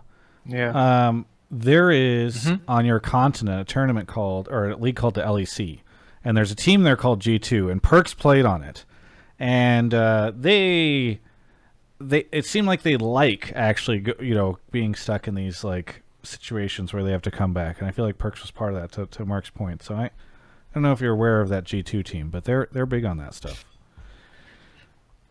Yeah, that was Perks on G2 though. This is Perks on C9, surrounded by different teammates and more flaws. And I think he would be more driven to keep going for the win in difficult situations with G2 and stuff. I just feel like the players around him, as well as perhaps the the server he's in with more mistakes and not as good scrims and solo queue. He's just more frustrated as a whole already getting into it. You know yourself, if you've got like 2 bad solo queue games and then like your bot lane dies at 0-2, you're already feel like you're down. So I just feel like he's going to be already more capable of being tilted. I do think Perkz as a player is known to be not a tilter, but that's on G2. This is a different ball game now. They have the coaches of the split. All right, Yeah. like they're gonna be able to turn it around just like Grabs. Yeah. I do Like, appreciate maybe. that. It's funny. So Primal, go for it. Yeah, that's just my opinion and my hot take. Maybe I'm looking at it too much. Sorry. No, it's good. Primal, why don't you dive in? Hey, I really appreciate you making a bold call. I think that makes this way more fun for everyone. I think you just need to drop the Perkz is gonna tilt point. I think that's like by far your weakest point here, because Perkz is like the definition of clutch, right? Like even when this guy says himself he's tilted, right? He was playing Tristana and I think he bought the wrong item and he was like, I was tilted the whole game. That was a game where he got literally player of the game, right? So even when the man says he's tilted, he's getting player of the game. Like it's just not gonna happen. That said, like, look, I'm not gonna say it's impossible for TL to 3-0 C9. I think it's pretty unlikely. I mean, even if we look at the games that they played over the course of the spring split, if you'll recall the last game they played where it was like a really close game. Actually, in fact, I think TL was behind, and then Alphari made 2 insane sideline plays, solo killing Perkz, who was on Azir. Then he solo killed Fudge, who was on GP, and he completely like clinched the game himself. Like I don't think you get that 3 times in a row, and I do think you get scenarios where Blabber has like a huge pop-off game, for example. So I think like a 3-0 is not impossible, particularly if C9 is like just has a bad day and TL's having an insane day, because I do think TL has more talent, just pound for pound, on their team. But like we've even seen games from Lock-In and this split where TL looked pretty shaky versus C9, and it was a game that was balanced on a razor thin margin. Also, on you talked about a little bit about side lane advantage. I agree, there's a side lane advantage, but I think we should remember like Fudge is no slouch, right? It's not like he's guaranteed gonna lose versus Alphari every single laning phase. I'm pretty sure that he had a good game on Aurelia, where he just straight up carried his team during the lock-in. Like he's gonna maybe have a pop-off performance over the course of 5 games. Sven and Vulcan, even though I think core and tactical, you probably bet on them overall. Like Sven has definitely been better than tactical, and I think Vulcan's been better than core DJ overall, even though core won. All pro first team. And you can make the argument that okay, well, core is better and he's usually better, but the point is like over a 5-game series there's enough variance and these guys are close enough in skill that you should expect games to be really close, and then one team just has like a better moment and that literally decides the game. So I don't think it's 3-0 is impossible. Like we've seen that, with teams this good, like you could just have a incomplete like hard read on draft and just have a player pop off particularly hard that day, but I think it's unlikely. Hey Cub, Yeah. thank you so much Just for the to call. Just to Oh, go ahead. clarify, no, I was going to say I don't think Perkz is like a pure tilter or anything. I think Sven is more easily tiltable and things like that. But yeah, thanks for having me on. As I said, long time listener, first time caller. Shout out to Alienware and Game Fuel. Not a lot of people would even know they exist if it wasn't for Travis Gafford. Shout out to my League of Legends team, Global Spartans. That's all I've got to say. Cub, I'm going to try something. I've been told that this might work, although I know you're in Scotland, so I'm a little worried, but we'll make it happen if for some reason we can't make it work. But I'm awarding you with Victory Caller, Gamefield Victory Caller, so theoretically, we should be able to figure out a way to get you a case of Game Fuel. You're up at 4 a.m., so clearly you need some Mountain Dew Game Fuel to keep you going. And so if you want to message me on Discord, just message me something. I'll hook you up with an email to contact, and then this will be the grand experiment, because I've been told that this should work, but we haven't tried to get Game Fuel to somebody outside the U.S. yet. So congratulations, and thanks for staying up so late. I appreciate it. That's amazing. Thanks very much. Yeah, thanks. Have a good one, and be sure to message me. Catch you. Thanks for the Thank you. take and Bye. the accent, bro. Yeah. Cheers, Primo. Cheers, Mark. Bye. See ya. Cool. Okay, we'll do another call before we get to the game fuel ad. Okay, this will be fun. I'm very excited to see if this works. Shout out to Love and Flow, Arrow Hydrus, Manly Muppet, Clock Cruncher back with another 2 gifted subs to bring their total up to 50, and Vrondi13. Got a couple more people that I'll shout out in a second, but first we've got Blue Jay here. Have we had anyone from the U.S. call tonight so far, Mark? Import callers only. Import callers only. Import callers for an import league. Blue Jay, tell everybody where you're calling from. Yo, calling from Ontario, Canada. Oh Ontario, my God. Canada. Well, Blue Jay is a frequent caller of the show, Primal, so I already knew. That's why I brought this up. Canada's NA. That counts. It's true. Not an import, but also very funny. Either way, Blue Jay, what do you want to talk about on the show tonight? Yeah, so I just want to say that, first of all, I made this take before, Travis, before you suggested it, but the take is that we need to talk about how the LCS and LEC schedules overlap during playoffs. It's no secret that fans of one league also enjoy watching the other, and even a TSM series had small viewership because people were so invested in G2 Schalke. Something needs to change, and I don't want to have to choose between one or the other, to be quite honest. I really want to watch both. Hello, Travis. This is your topic. I'm going to be completely honest.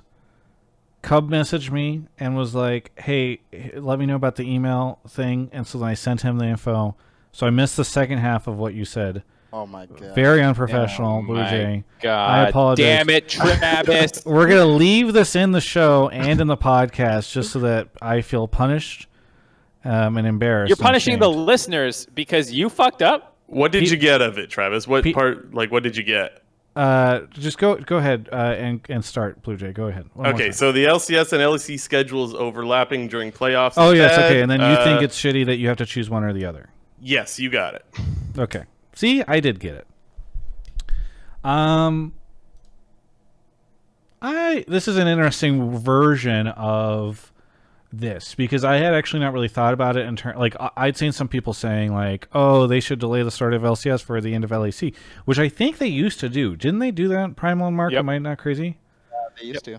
Yes. Bring it back, because they were on the please. same channel. I think, right? That was perhaps part of it. Yes. Yep. And They literally sometimes had if to. it went too late, they would have to start one on the other channel. Like for finals at live venues, there were times where I think they couldn't delay it, but sometimes they still did. I remember at Madison Square Garden watching that Fnatic Origin finals, which had like close to 1 million viewers, and went to Game 5, and it was the hyphiest shit ever. I remember watching that before. I was going to say, I think in Toronto we had to wait, honestly, as well. Like, I think we had to wait for the European finals. Yeah, they would it's delay frequent. it. Yeah. And oftentimes it's also they have it playing as people are entering the arena too, so it's common to see the stuff. But regardless, this is interesting. I had not really thought about it from this perspective. I think okay, so for finals matches, I care more about this than for okay. Sorry, 5 steps back. I'm really curious how many people that are LCS viewers care about watching the LEC matches. Blue Jay, you literally host like a fan podcast. Is that rude to call it a fan podcast? You host a podcast. You're a content creator in the LCS space. Aw, shucks, man. And so Thanks. you at the fan level. And so I think you are more prone to want to watch this. I actually think a lot of people that watch the show are probably more prone to want to watch both LEC and LCS. I actually would be surprised if the average LCS viewer really cares a ton about what, like, oh, I want to see Game 5 of this hype match that's happening on the LEC broadcast. I do think there's a decent amount of LEC viewers who maybe stick around or come in through like a raid onto the LCS channel afterwards. But I would love to see data that I'm sure we'll never be able to see on the Venn diagram of people that would watch both. So I think that's the first thing is how many people actually feel the same way that you do, and if so, should Riot actually make decisions around it that way? Well, wouldn't you say that the viewership, like we saw what the viewership looks like? No, like even Meteos, Doublelift, and Sneaky are like in the middle of a TSM EG game. They're like, "Yo, are you guys watching Schalke versus G2 right now?" Like, I think that says a lot as well. Yeah. I think mean, the co-streaming thing is an interesting equation too, because there's a lot of people that want to watch LS or Dom, but when they're co-viewing LEC, that is potential audience that you just can't get, because the people who really only want to watch the streams through those guys they're not able to do it. But I think there's enough, at least I feel like there's enough data out there at this point to say that there is a lot of interest in both leagues by both communities. I don't think, I don't know the numbers. I wouldn't say majority offhand because I don't know. But it's not negligible. There's been enough times where one league's on while the other league's on, and the one that has a more interesting match, and usually more LEC anyways, is the one that has a lot of viewership. And then when that thing ends and it hosts, it's not just the host. It's like people actually stick around, and it goes from 40K to 100K or whatever it is nowadays, and stays up there, and the co-streamers numbers go up and everything. I mean, part of it though is like the LEC sends over a raid of 34,000 people, or maybe it was like 38,000. Some large, like a very significant number of people who are potentially asleep in Europe somewhere. I guess it's not that late, but it's still like go. There's an argument here. Here's the maybe it doesn't even matter how many people are in the Venn diagram. I could be convinced that the optics of it look so bad, and that you can get that raid in from the LEC, and that then like the live viewings turn into co-streams and all that stuff, that like just fucking delay the LCS for the start of LEC or for the end of LEC. I think that's almost a more compelling case for me. Maybe I should just walk back my like, what does the Venn diagram look like? I think. Sorry, go ahead, Primal. Yeah, I mean, I think so. I actually used to work on international scheduling during a few years at Riot. I think there's a bunch of things to consider here. I mean, even before we talk about like just like back end and sponsorship and shared channels and all that, at the end of the day, like there's absolutely a non-trivial overlap between LEC and LCS, at least if it's what it was last time I saw it, which was not that long ago. But you have to remember, there's like a prime time for European viewership, and there's a prime time for North American viewership. And I would suspect that if you were to delay LCS anymore, or if you were to start LEC any earlier, you would be sacrificing that primetime window. And although I don't know how it nets out in terms of NA viewership of LEC or vice versa, but I'm pretty confident that you would compromise domestic viewership of their domestic league, because it would just be a less convenient time. Like so, more people leave for the final match of the day than you don't have for the first match of the day if LEC is blocking it. Yeah, something like that. Or just to put it simply, like I imagine later in the day for NA, there's drop off, right? So if you were to push back NA even later into the day, you have more drop off later in the day, right? So the problem is there is a prime time, like irrespective of just like LEC versus LCS. There's an optimal time of day to have LCS. There's an optimal time of day to have LEC. And I imagine they're both trying to get as close to optimal for their domestic viewership while also being able to have cross-regional viewership. And if you were to move them apart even further, it would just compromise both. So there would be fans who, have other obligations besides wanting to watch LCS and LEC, who it would now be harder to fit those. But you're probably, the only thing that I have to ask around that is you're probably really only delaying by like an hour, right? At most. And so then you're pushing East Coast viewership ending at 9 to East Coast viewership ending at 10. That doesn't feel that extreme.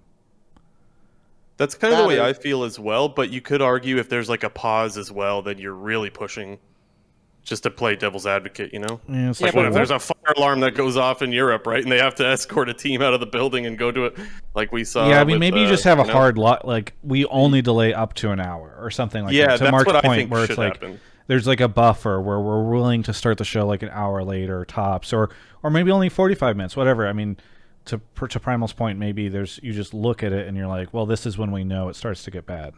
Yeah, like I think we're underrating how much this matters in regular season, right? When you're trying to build like week over week viewing habits. and you're getting that drop off every single week, I do think the hour actually makes a significant difference. If you even look at like primetime scheduling in network television, right? Like there's a really tight window that they try to stay within, and it has stuff to do with like competing sporting events, people's work schedule. Like this might matter a little bit less for LCS on Saturday, Sunday, but on Friday, like you have to start thinking about these kinds of things too. So I do think like the actual primetime window has a bigger impact than maybe we're acknowledging here. I think it might not be as big of a deal for playoffs, where people are more willing to prioritize watching League of Legends, though. Right? I That's- really like that that's point, actually. Yeah, I was about to say the exact same thing. Like, for me, as a viewer, just speaking for myself as a fan of both regions, like, I don't give a fuck if LCS starts during LEC during the regular season, because I don't really feel like I'm missing out in that sense, where it's like, well, it's like one game, and it's not like a huge thing where the entire leagues are watching, because has huge playoff implications, and like I don't want to be in the moment necessarily. I'll catch it later. I'll check the results later. When it's Game 5 between Schalke and G2, and it's like, oh my god, is upset going to happen? I want to fucking watch that game, but I also want to watch TSM Game 1 because, well, like, one, it's my job, but two, like, I also just want to watch TSM play. And I feel like that decision is a lot more painful in postseason than regular season. Well, and it's very funny too, because it's like, how bad of an issue is this for playoffs if G2 just didn't exist? Because they're the ones that already seem to be pushing it to Game 5 elimination matches. You want to G2 series specifically start an hour earlier? Yeah, we just delay for the G2 ones because we know we solved it. It's going to go to Brilliant Game traffic. 5. Yeah. What were you going to say, Blue Jay? I was just gonna say it also ruins like part of the story if you join a series midway through. Like, it kind of felt bad for me because what I did was I watched the G2 Schalke series, and then I had to like hurry up and fast forward through Game 2 or watch it at 2x speed to catch up to the series. And it's like I felt like I kind of missed out on part of the series, and so like I don't know, the series from Game 1 to 5 kind of tells a little bit of a story, so to speak, as like I don't know, there's a different feel depending on if you've missed out on what happened. Yeah, I mean, if know? it's a stomp versus if it's like a crazy match or like whatever it may be, right? It reverse could be format, anything. yeah. But it could, like that's one of the best things. That's why we watch, is because we don't know what's going to happen. You know, it could be a bunch of different things. Mark, I assume we don't have another viewership take. Yeah, so if you had another angle you want to talk about. Yeah, maybe, I mean, I think so. One, Blue Jay, I really appreciate this, and I think it is really good to talk about it this way. I think, the only other thing that makes me concerned about this is like, I worry that these because when I screenshotted a while ago, 2 weeks ago, I think it was, like the viewership the first time this was happening, and I put it on Twitter, and I got some people come out with these sort of like hand wavy, like, oh, it's okay, it's just LEC blocking this or whatever. I don't think this would look this bad 3 years ago. And part of that I know is because co-streaming, co-viewing has changed the concentration of it on that one channel and all that stuff. But like, I worry that probably a time for me to do a broader video on this, but I really do want to say I worry about LCS viewership, and I worry that these LEC games are kind of the canary in the coal mine where you're seeing such a hit that it's just rough. I do not recall the last time, and I tweeted this at the time, I do not recall the last time anybody in North America was like, whoa, look at the viewership on this match. Or wow, like this TLC9 series or this TSMTL series or whatever is just like, we've got so many viewers. And like I worry about this stuff. And I hope that, like, I've heard also some folks just say like, well, it's like we're not in the studio or whatever. Like, as soon as everybody gets back in the studio, we're going to see things get a lot better. And like, quite frankly, COVID for the past year has increased viewership on things like Twitch and other places. A lot of live stuff has done a lot better. LEC certainly seems to have flourished, and obviously there's a number of different reasons for that, but nobody's like, oh man, the LEC numbers look so bad. I guess they're in the studio, but even when they weren't, it did not feel like they were suffering a lot. So I don't know.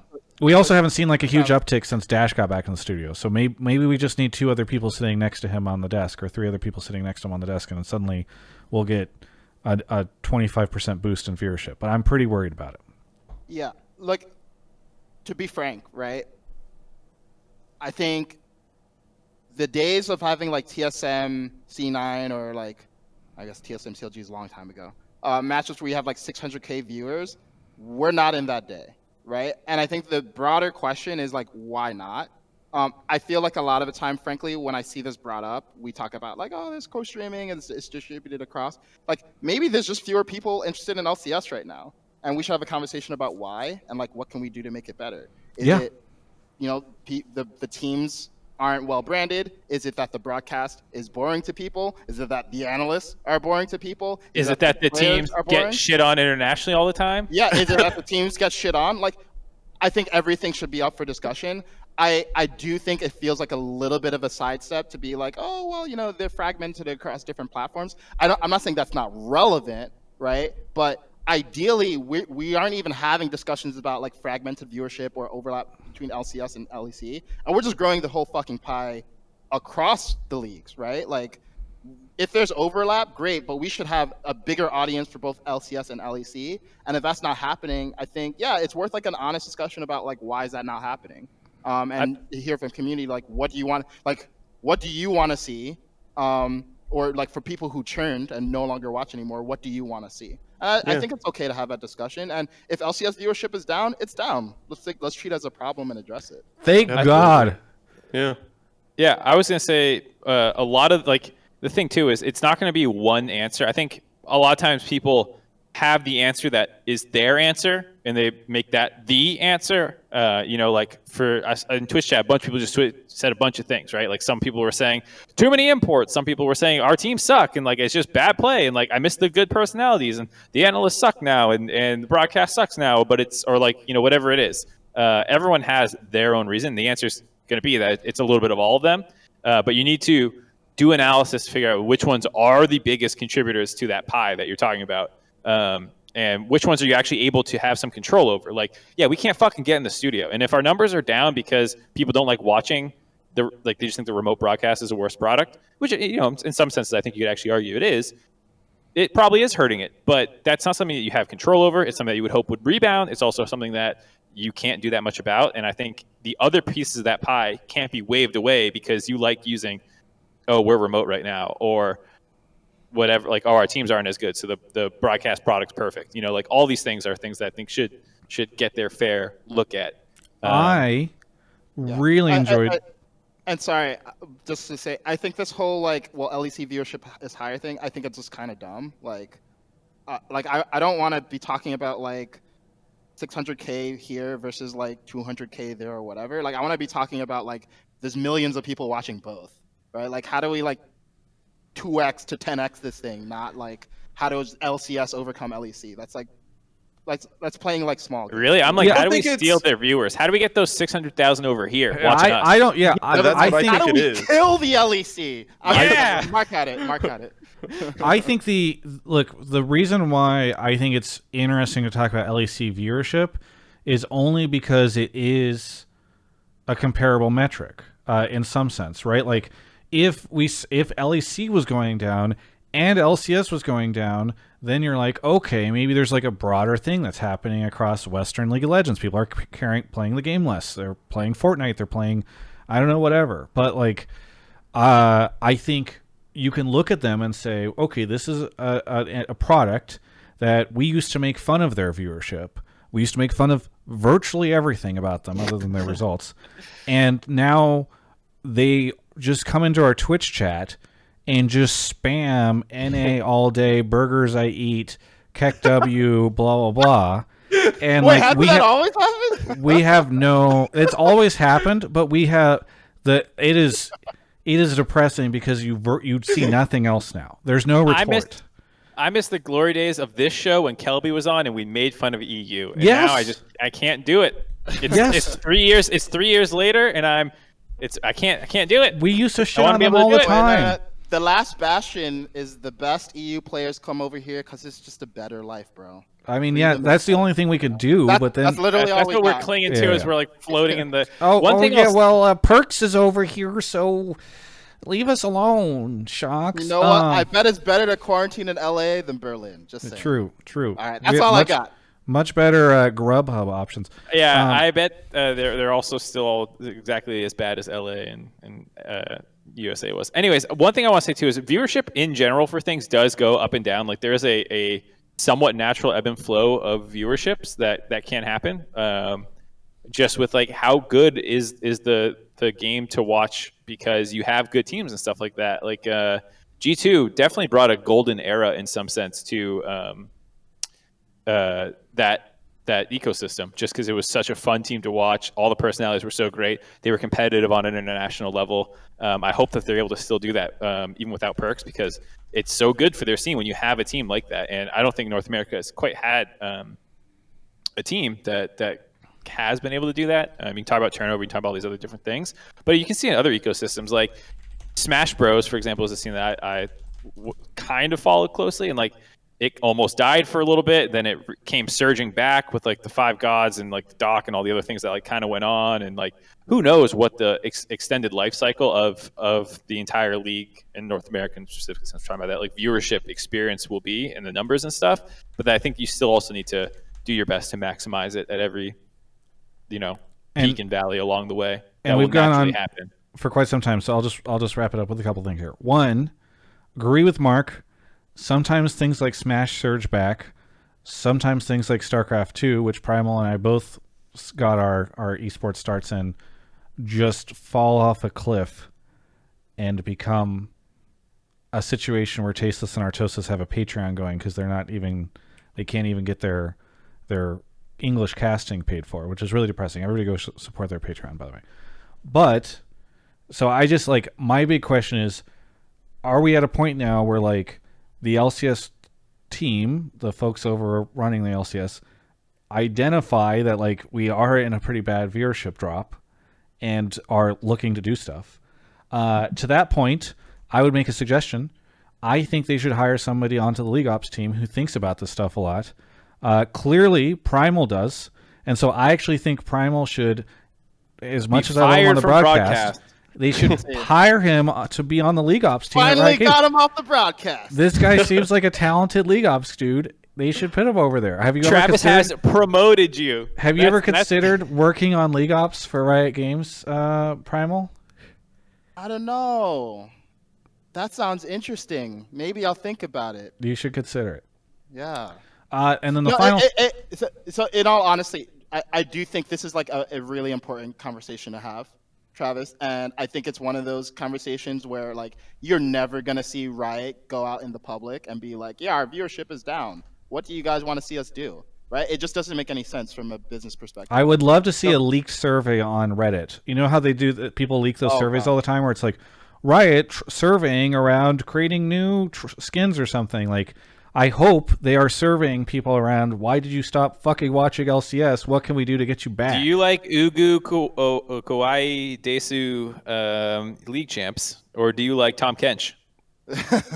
Maybe what they should do is they should tease that this is the series finale of the LCS, and then reveal that it's actually coming back next year. And it's a big surprise. It's an anime reference. I don't know if you guys watch Attack on Titan. All right, we got to see more people. Let's get out of here. By the way, I realized I forgot at the start of the show, because we're talking about Riot League Ops, I realized I forgot at the top of the show to say that it's been 7 weeks since Riot hasn't given me a response to the import thing, because we were supposed to do that countdown every week, and I forgot. I'm going to get the next caller.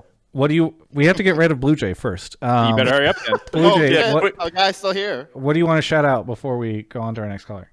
Yeah, quick shout out. So 1, Game Fuel, and 2, just whoever came up with the idea for whoever came up with the idea for the pregame drafts and the pregame or whatever, I actually think that's really cool, and I think it's one way that you could actually engage the fans if you let them use their channel points to predict who wins the draft. I don't know if that's something you guys can do for summer, but I think it's great, and that's all. Goodbye. Thanks, cool. Blue Jay. Thank you, Blue Jay. All right.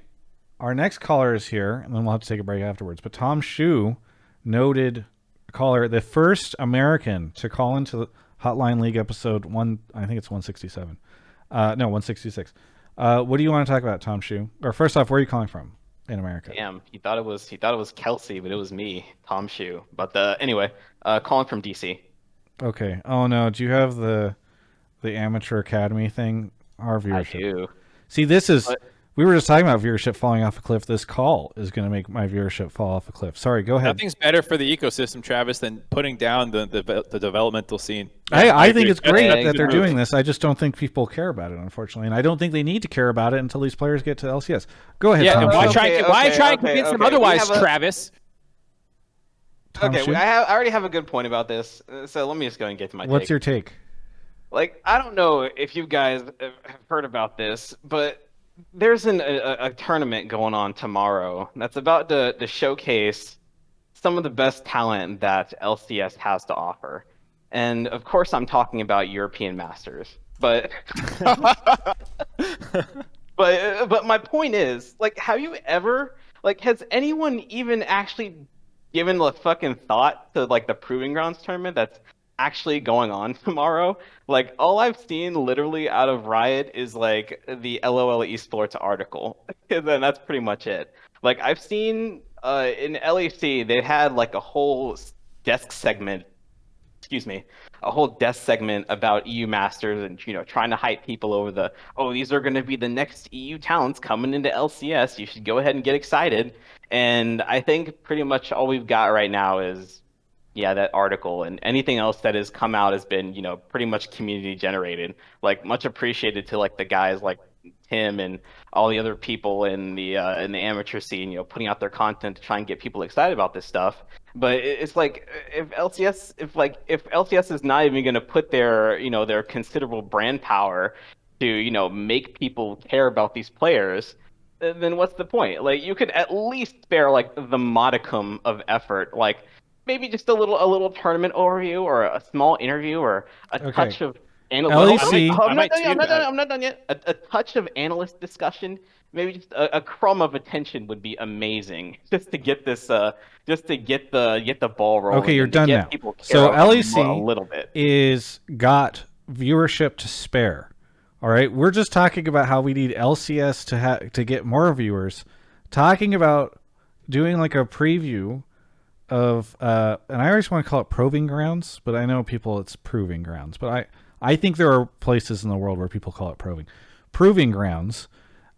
Is not going to. That's when, like, I'm guessing we're gonna start seeing some, like, we don't have them yet, but Resident Sleep. We're gonna get some Resident Sleeper emotes in the chat in a little bit. The LEC, and you also mentioned LCS has considerable brand power. I don't know if it's that considerable anymore. Anyway, I will say this, which is LEC, there are reasons to watch EU Masters that I think will always give EU Masters good viewership, which is it is actually geolocated. There is a great history of sports leagues that are based out of different countries competing with each other. Like, I think there is, these things are in local languages. There's a lot of reasons why EU Masters will always find success. I don't. Travis, this is all sounding like an excuse not to try. No, we have been we're fucking trying for years. People do not care about Academy and Amateur, Tom Shu. People have not tried. I doubt, I've never seen LCS try that hard to get people to care. Well, and about we used to play. We built Academy games into the LCS broadcast. Yeah, wait, no, literally. you LCS, what? You put like you see that little square that goes in the waiting room when everyone's tuned out or watching ads? No, I'm they, saying they used to run games on Monday beforehand, before as a part And of the on LCS Friday. broadcast, Yeah. and on Friday. Maybe it was Friday instead of Monday. Either way, that's neither here or there for me, because at least to Tom's point, this is a new thing. This is an amateur integration with an academy system. I actually think this is a really cool product that they're at least trying. And to Tom's point, they have not tried with this, in some sense. Like, I don't know if there's been enough attention trying to push, like, hey, this is a cool thing that's happening for the first time, check it out kind of deal. And I think, the EU Masters comparison, that they're geolocated, great. They'll have more viewership all the time. I don't think that relates to the point that Tom's making, which is around this specific new incident or tournament that they're trying out. Here's why I am so passionate about this stuff. Okay, go ahead. Which is that I worry. So to your point, right, Mark? It is different now. There are presumably some even worse teams that are in it, because we're not just including academy; we're also including amateur. But like, there's been in the past, it was like Academy World Finals or what was it? It was Academy Worlds or whatever was the big meme.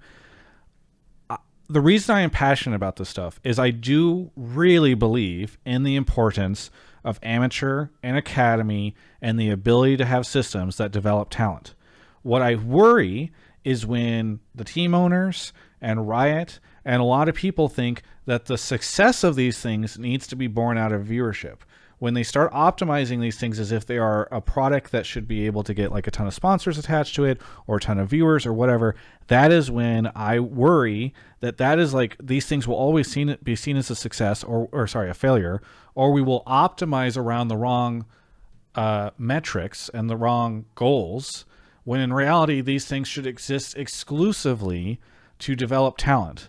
It's like, I'm not like a huge baseball fan, but like the goal of these minor league teams, the farm league teams, is to feed talent into MLB. Yeah, you get these little audiences, and it's kind of fun that if you live in like one of these smaller towns, you can go out and watch some like baseball or whatever and sit in the stands. But it is never like, oh, and then we're going to sell this minor league games as like a product, and like, it's going to be bought by like network television, and we're going to make a ton of money off of it. So I just think it's really important that like we set our expectations that these are not products that like we're going to get a lot of viewership around, and we shouldn't spend a ton of time and resources promoting them. Comment, Travis. Go ahead. Who, me? Can I go? No, I was saying Primal. Okay, yeah, Primal, go, whatever. Yeah, I mean, look, I don't know how many people here watch other sports, but like of people who watch other sports, how many of you watch like the D League or like the minor leagues of these sports? Like the very hardcore people do, but that's not the purpose of these development leagues.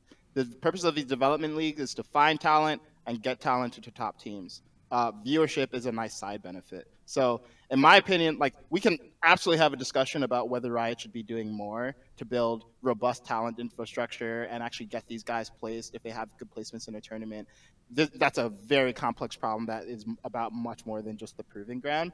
But I personally, like, look, there's an audience with a limited attention span, right? Like they have LCS going on. Some of them also watch LEC. They have other shit in their life going on. I don't think this is the area to push and be like, hey, you should also take time out of your week to watch this. I just don't think it's that important for the goals that the league should have. So we just added even more LCS games too. Like we're asking them to already watch more LCS this year, and so it feels weird to me to also stack this on top. Mark, go ahead. So I would say I agree. To make sure we're not talking past each other, I agree that you shouldn't necessarily treat these things as viewership first. I don't think that you should necessarily, to your point, be trying to find sponsors and package it into a different product. Shout out to Verizon, by the way, who's sponsoring it.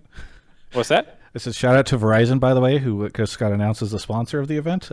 Sorry, go ahead, Mike. I mean, if you can find sponsors, great. I'm not saying I use T-Mobile, bro. I use T-Mobile. It's like. I don't care if you do sponsor it or you don't sponsor it. I think to your point though, Travis, about like trying to hard drive things to it. That's different than shouting out that it's happening and trying to like have one thing the week that it's going live versus like this end over end thing where you're trying to develop a full blown product of like Academy Blitz and like all these things to drive viewership. Like that is very much a viewership driven decision to do Academy Blitz.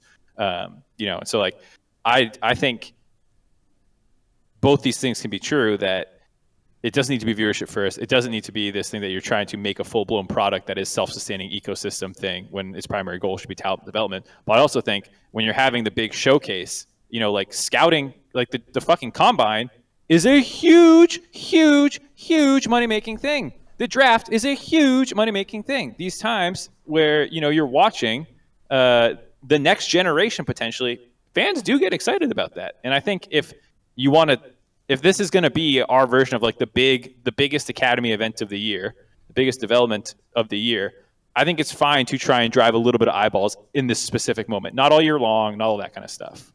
That's a reasonable argument. By the way, Tom, I know you want to say something, but I just want to say Kelsey Moser in the chat, noted Academy and amateur advocate, says, yeah, but orgs will literally not care unless they think they can draw viewership to it anyway. Sigh.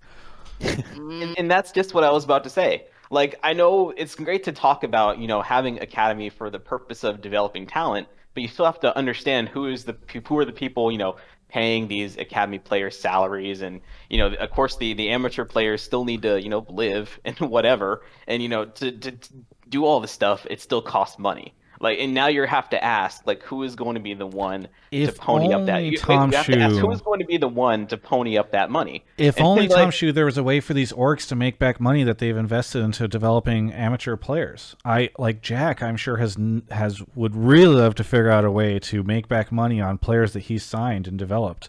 If only there was ridiculously insane fucking buyouts going on in this scene. Yeah, and maybe if we actually had decent viewership, we could get decent sponsors, and it would be a self-sustaining league, so we wouldn't have to have ridiculous buyouts. But I don't maybe think we need to have ridiculous buyouts anyway, because the cost for the stuff is. But like I'm saying, is that you have to get the org owners to care, because they're making this investment in here they don't see any tangible short-term benefit, and we already know that a lot of the owners are already thinking, like, how do I win my next LCS championship? And the only reason they're not doing that is because COVID is killing budgets, right? So, yeah, you have to find some way to get them to actually, care and make the investment. And viewership, and if you can basically point to the viewership and look at, hey, like, this is a way that we can make extra money, and we can make this thing self-sustaining. But it's not going to happen. A reason to invest in this. This is a great fantasy that you and the team owners have. Like, if only we could just turn this into something where it's getting 30,000 viewers. We had 30,000 fucking viewers on the LCS channel watching TSM versus TSM this past weekend, and I'm just losing my brain right now. And we can't. Oh, EG.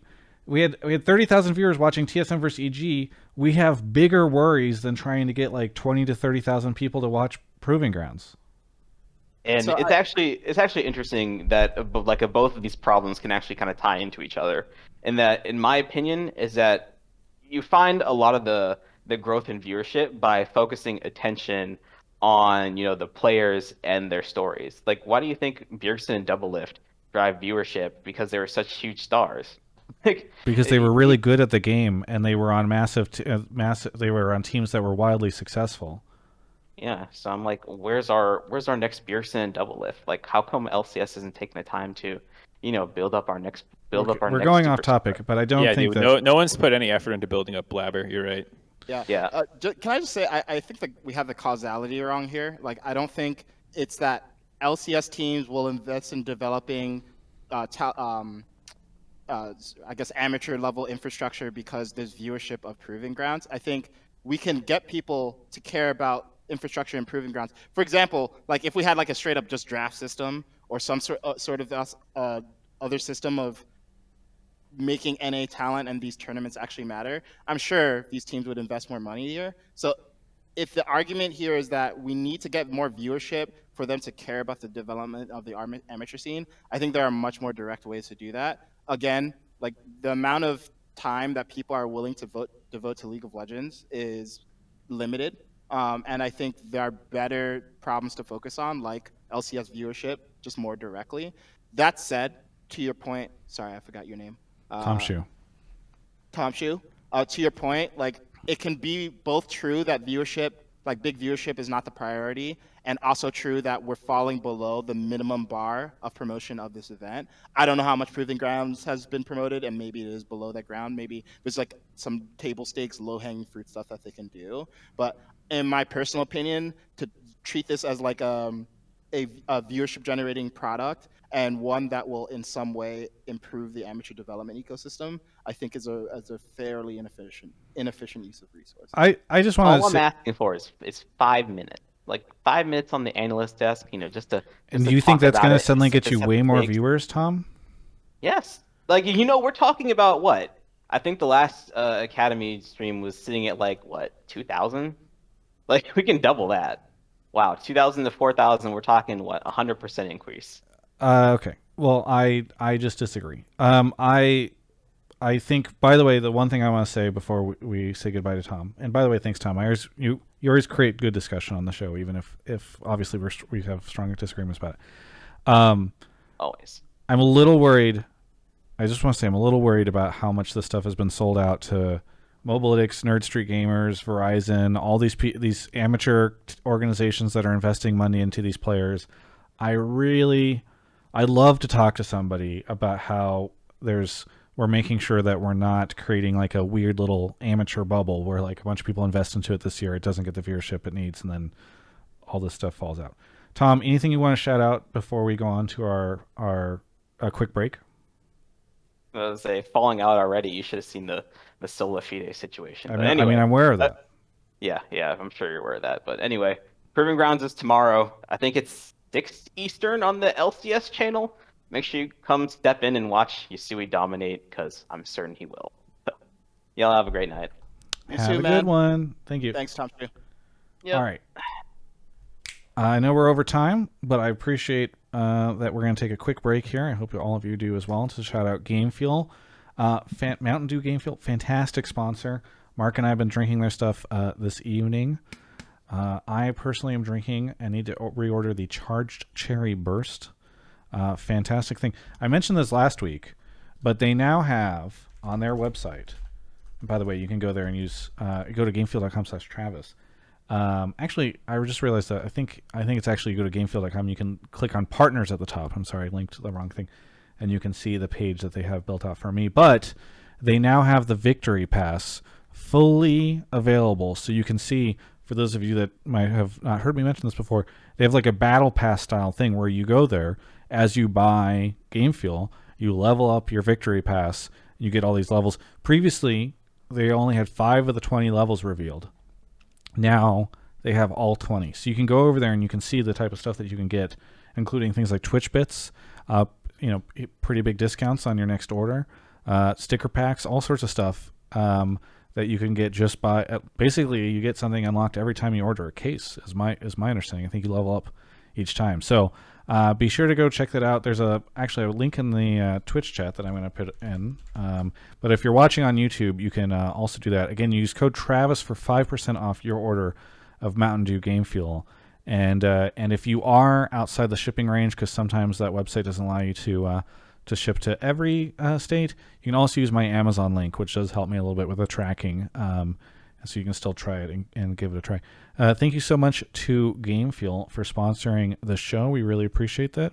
And hopefully you guys can all go check out, as a favor to me, their Victory Pass rewards and possibly try one out, again, with code Travis at checkout. So thank you so much to Game Fuel for sponsoring the show. Mark is off to grab our last caller. Shout out to Varandi, Turtle Lord 97, Horny Jail for Kaisa, Valgom, Mughal Cyganex 4, and D9 TV. Some more folks that I'll shout out in a little bit. But our last caller is here. Deez, where are you calling from? Dez, calling from Vancouver, Canada. Dez, oh my God, we really got only one. That's very funny. So many Canadians and folks from elsewhere. Love Vancouver, by the way. What do you want to talk about on the show? Okay, so today I'm going to talk about how 100 Thieves is a worse version of TSM. TSM is better or even in every role. And Ryoma and FBI Huhi are going to get gapped, and it's going to be a 3-0. Finally, some League of Legends. It's been years since we talked about this shit. It's been like an hour talking about, Just as a reference, viewership. Primal does not even believe that Academy and Amateur should be considered League of Legends. That's his opinion on it. Okay, so what you want to elaborate a little bit on it, Des, or do you want us to just dive in? Go for it. Yeah, I have a few notes here. So they have very similar picks and play styles, right? So if you look at the series 100 Thieves just played, they picked Kaisa Hecarim every game with Rel or Alistar, right? And then some kind of mage mid and someday on, Gnar or Gragas, I think, which is pretty much exactly the same thing TSM plays, right? So there's no way like TSM is going to let them have the same this draft that they want. Like Kaisa Hecarim is an insanely good combo. It's being picked all over the world.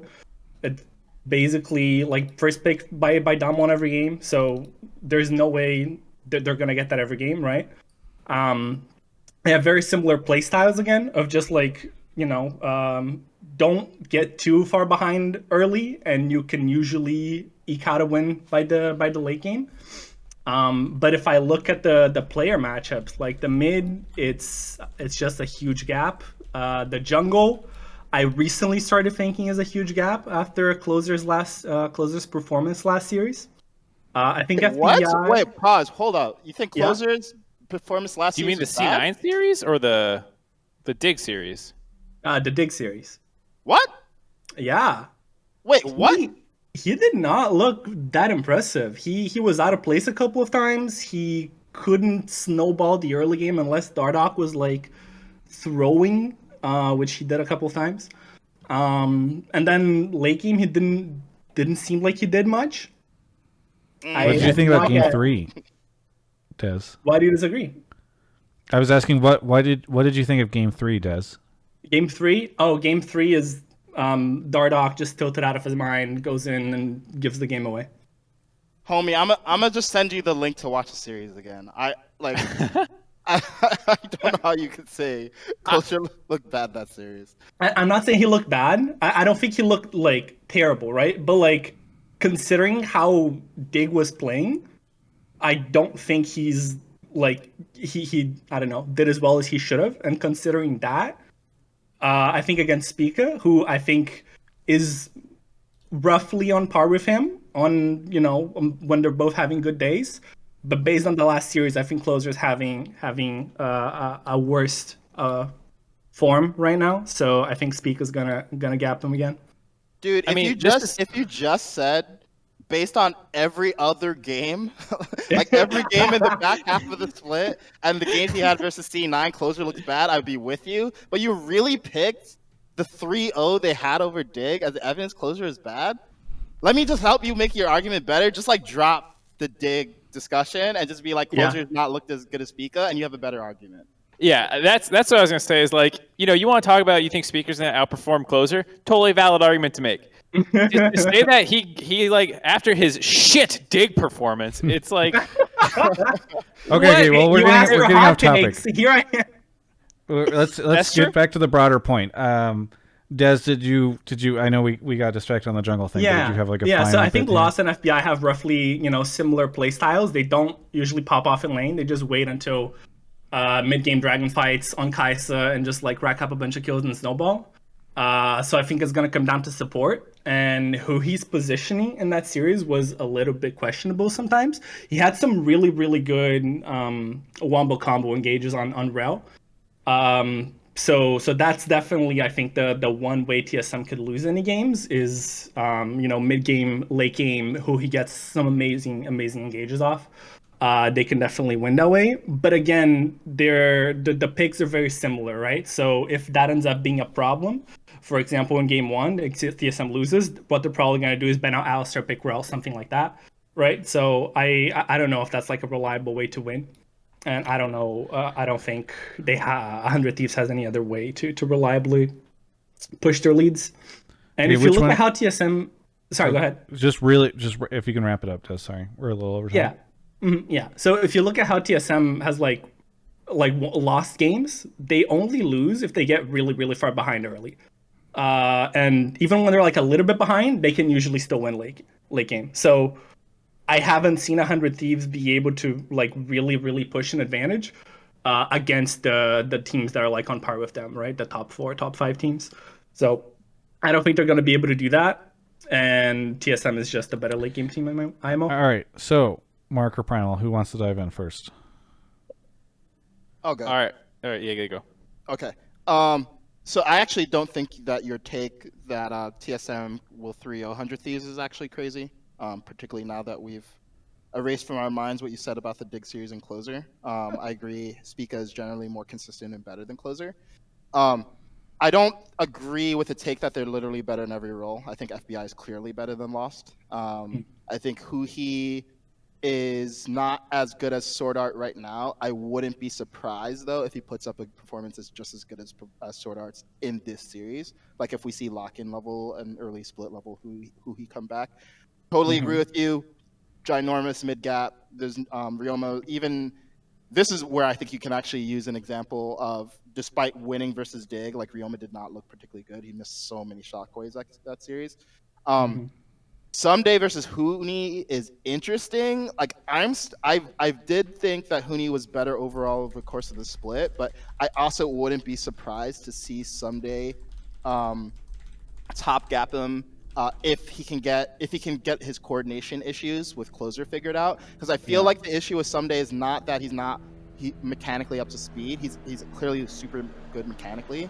I could even see someone arguing he's top 2 mechanically, but for whatever reason, either he's not good at playing with the team or the team doesn't play around him well. And I think what the bright spot I saw from the Dig series is closer played to top better than I think he has pretty much all season. So that's an area where I would say that if Someday gets good jungle coordination and not situation where like closers coming top and they're like actually just donating kills, like actively griefing the lane, I actually could see a situation where Someday bests Huni, especially after how we saw how Huni played versus Impact. I think Impact stomped him. I agree with that. Pretty clearly. I think. Sorry. Sorry, and I'll just end here. That said, I think TSM as a unit is much, much better than 100 Thieves as a unit. I think the mid gap is like actually insurmountably big. And because 100 Thieves is now a team that stylistically has chosen to play like TSM plays, I don't think they're going to beat TSM playing that game. If they're still playing how they played when they were like picking a lot of roaming picks, I think this would be a very different series. But otherwise, yeah, I could see a 3-0 actually. Yeah, and to touch on the jungle point, that is one thing because Closer plays a lot too, has been playing a lot to top, and Spica usually leaves Huhi alone, and to be the losing side. So depends on how that goes. Yeah, I mean, historically, actually, over the course of the season, he played bot a lot more. FBI and Huhi had some of the highest jungle proximity rates in the league, lowest roaming percents, and Someday was actually among the lowest. So I actually don't think that it'll be too top focused, unless Huni is opting into more volatile matchups, which he kind of did in the EG series. He usually does. Yeah, I mean, well, sometimes he plays Shen, and sometimes he plays just kind of like weak side stuff for the team. That's true. And I want to see if he'll do that. But if he's playing Ignite, TP Camille, if he's playing Nocturne and stuff, like, oh God, please no. Yeah, I not mean, the Camille again. So that's the thing I'd say about the Huni Someday matchup is like I think Someday more consistent, has his comfort picks that he's going to play. He's not going to branch too far out of anything other than like Gnar, Renekton, I don't know, Gragas, whatever. Huni might have some special sauce, and like it gives him a larger error bar in some sense, where like his performance is more variable. I think that'll go back and forth over the course of the series. I think bot lane, they do different things. Sword Art's an incredible roamer and playmaker who he's been a lot more lane focused with FBI this split. But I think that means that, generally speaking, 100 Thieves bot lane will win laning phase. Even though I think Lost and Sword Art are really good, their strength just isn't right there. And so I'm kind of aligned. I mean, I'm definitely leaning more TSM. The 100 Thieves series versus Dig, like it was so draft dependent, and like Dig just looks so bad with their drafts. That, like if you give the enemy team like literally the best champs in every role, almost every single game, like I would expect you to get 3-0, and that's what happened. And so, like, I don't think TSM's going to do that. I think they're actually going to play real control mages. And then I think TSM did look a little. They struggled against EG. It was not a super easy 3-1. So it does make it a little weird where, like, 100 Thieves look great against an opponent playing really bad. And, like, TSM struggled against an opponent that actually kind of made some good plays over the course of that game. So I'm with you. I think it's TSM favorite. I wouldn't go 3-0 as the most likely outcome, but it could happen. It definitely could happen. It definitely could. You gotta have faith. You gotta have faith, man. You gotta have faith in the 3-0. Normally people say they have faith for like an upset. You're just like, you gotta have faith that they can absolutely demolish their opponent. I should have prefaced this. I'm obviously biased. We pick up on it, I think. Yeah. Well, the good news is that the Run It that we did 2 weeks ago, where we predicted the entire LCS bracket, which has been 100% accurate so far, as TSM over 100 Thieves. So perhaps I can't comment on your 3-0 prediction, but you should be getting a win here. Des, thanks so much for the call. Anything you want to shout out before we close out the show? Yeah, shout out to Emily Rand, the greatest analyst on the analyst desk, the best esports journalist in the entire industry, and just an all-around amazing human being. We're friends. Is she even in the chat? Emily's dope. She was. I don't know if she was here earlier. I think she's gone now. Well, somebody will let her know, I'm sure. Oh no, she is. She is there. Anyway, thanks so much, Des, for the call. We really appreciate it, and we'll catch you next time. All right, see you, guys. See ya, Mark and Primal. Thanks, See ya. Daz. I gotta say the Emily shout out felt as much as praise for Emily as perhaps a dunk on all of us. What do you? That's Why are you okay. frozen, Mark? What's happening? Are you Emily's okay? awesome. There's a fly. Oh, and you're trying to catch it. Dude, what? There's a fly around me too. What the fuck? I don't have a fly. Mark, what do you got for us? What do you want to shout out? What do you want to plug? Nothing. I have nothing. My weeks have become far too long. Last week I did all the shit on Monday that I normally do, and then I did fucking nothing till I watched the games on Saturday. On And it was Wednesday, painful. you tweeted a picture of a hot dog toaster. So don't act like you didn't work during the week, because that was work. Okay. Bro, I had to get that thing out. I had to put my feet up. I had to write a Yeah, tweet, you post. You took 2 pictures. I only posted the one. Shout out to Nathan's hot dogs, by the way. Primal, what plugs, shout outs, what do you got for us? I'm gonna shout out my dog Uzi for being okay with me ignoring him for 2.5 hours. It's a real one. Yeah, he's dope. Thanks for having me again, guys. It was super, super fun. And then I guess if people want to follow me, I'm on Twitter. And Where are you on Twitter? twitter.com/that'sprimal. Very good. And Travis, I would love to see you do a comprehensive look at like LCS viewership and what we could do to improve. Yeah. It's a conversation to have. I don't think anyone should expect like a comment from Riot on it. I just don't think it makes sense from an incentive perspective. Well, the great news is I sometimes interview those people, and then they'll probably dodge the question, but I can at the very least ask them. But I think they're just going to be like, oh, we've been really excited about, having 3 days a week and the co-streams and a lot of people, there's so many ways for them to just be like, oh, no, nothing to see here. Everything's fine. But that makes sense. Like it's a self grief for them to be like, yeah, LCS viewership sucks. And like, I don't think they need to say that.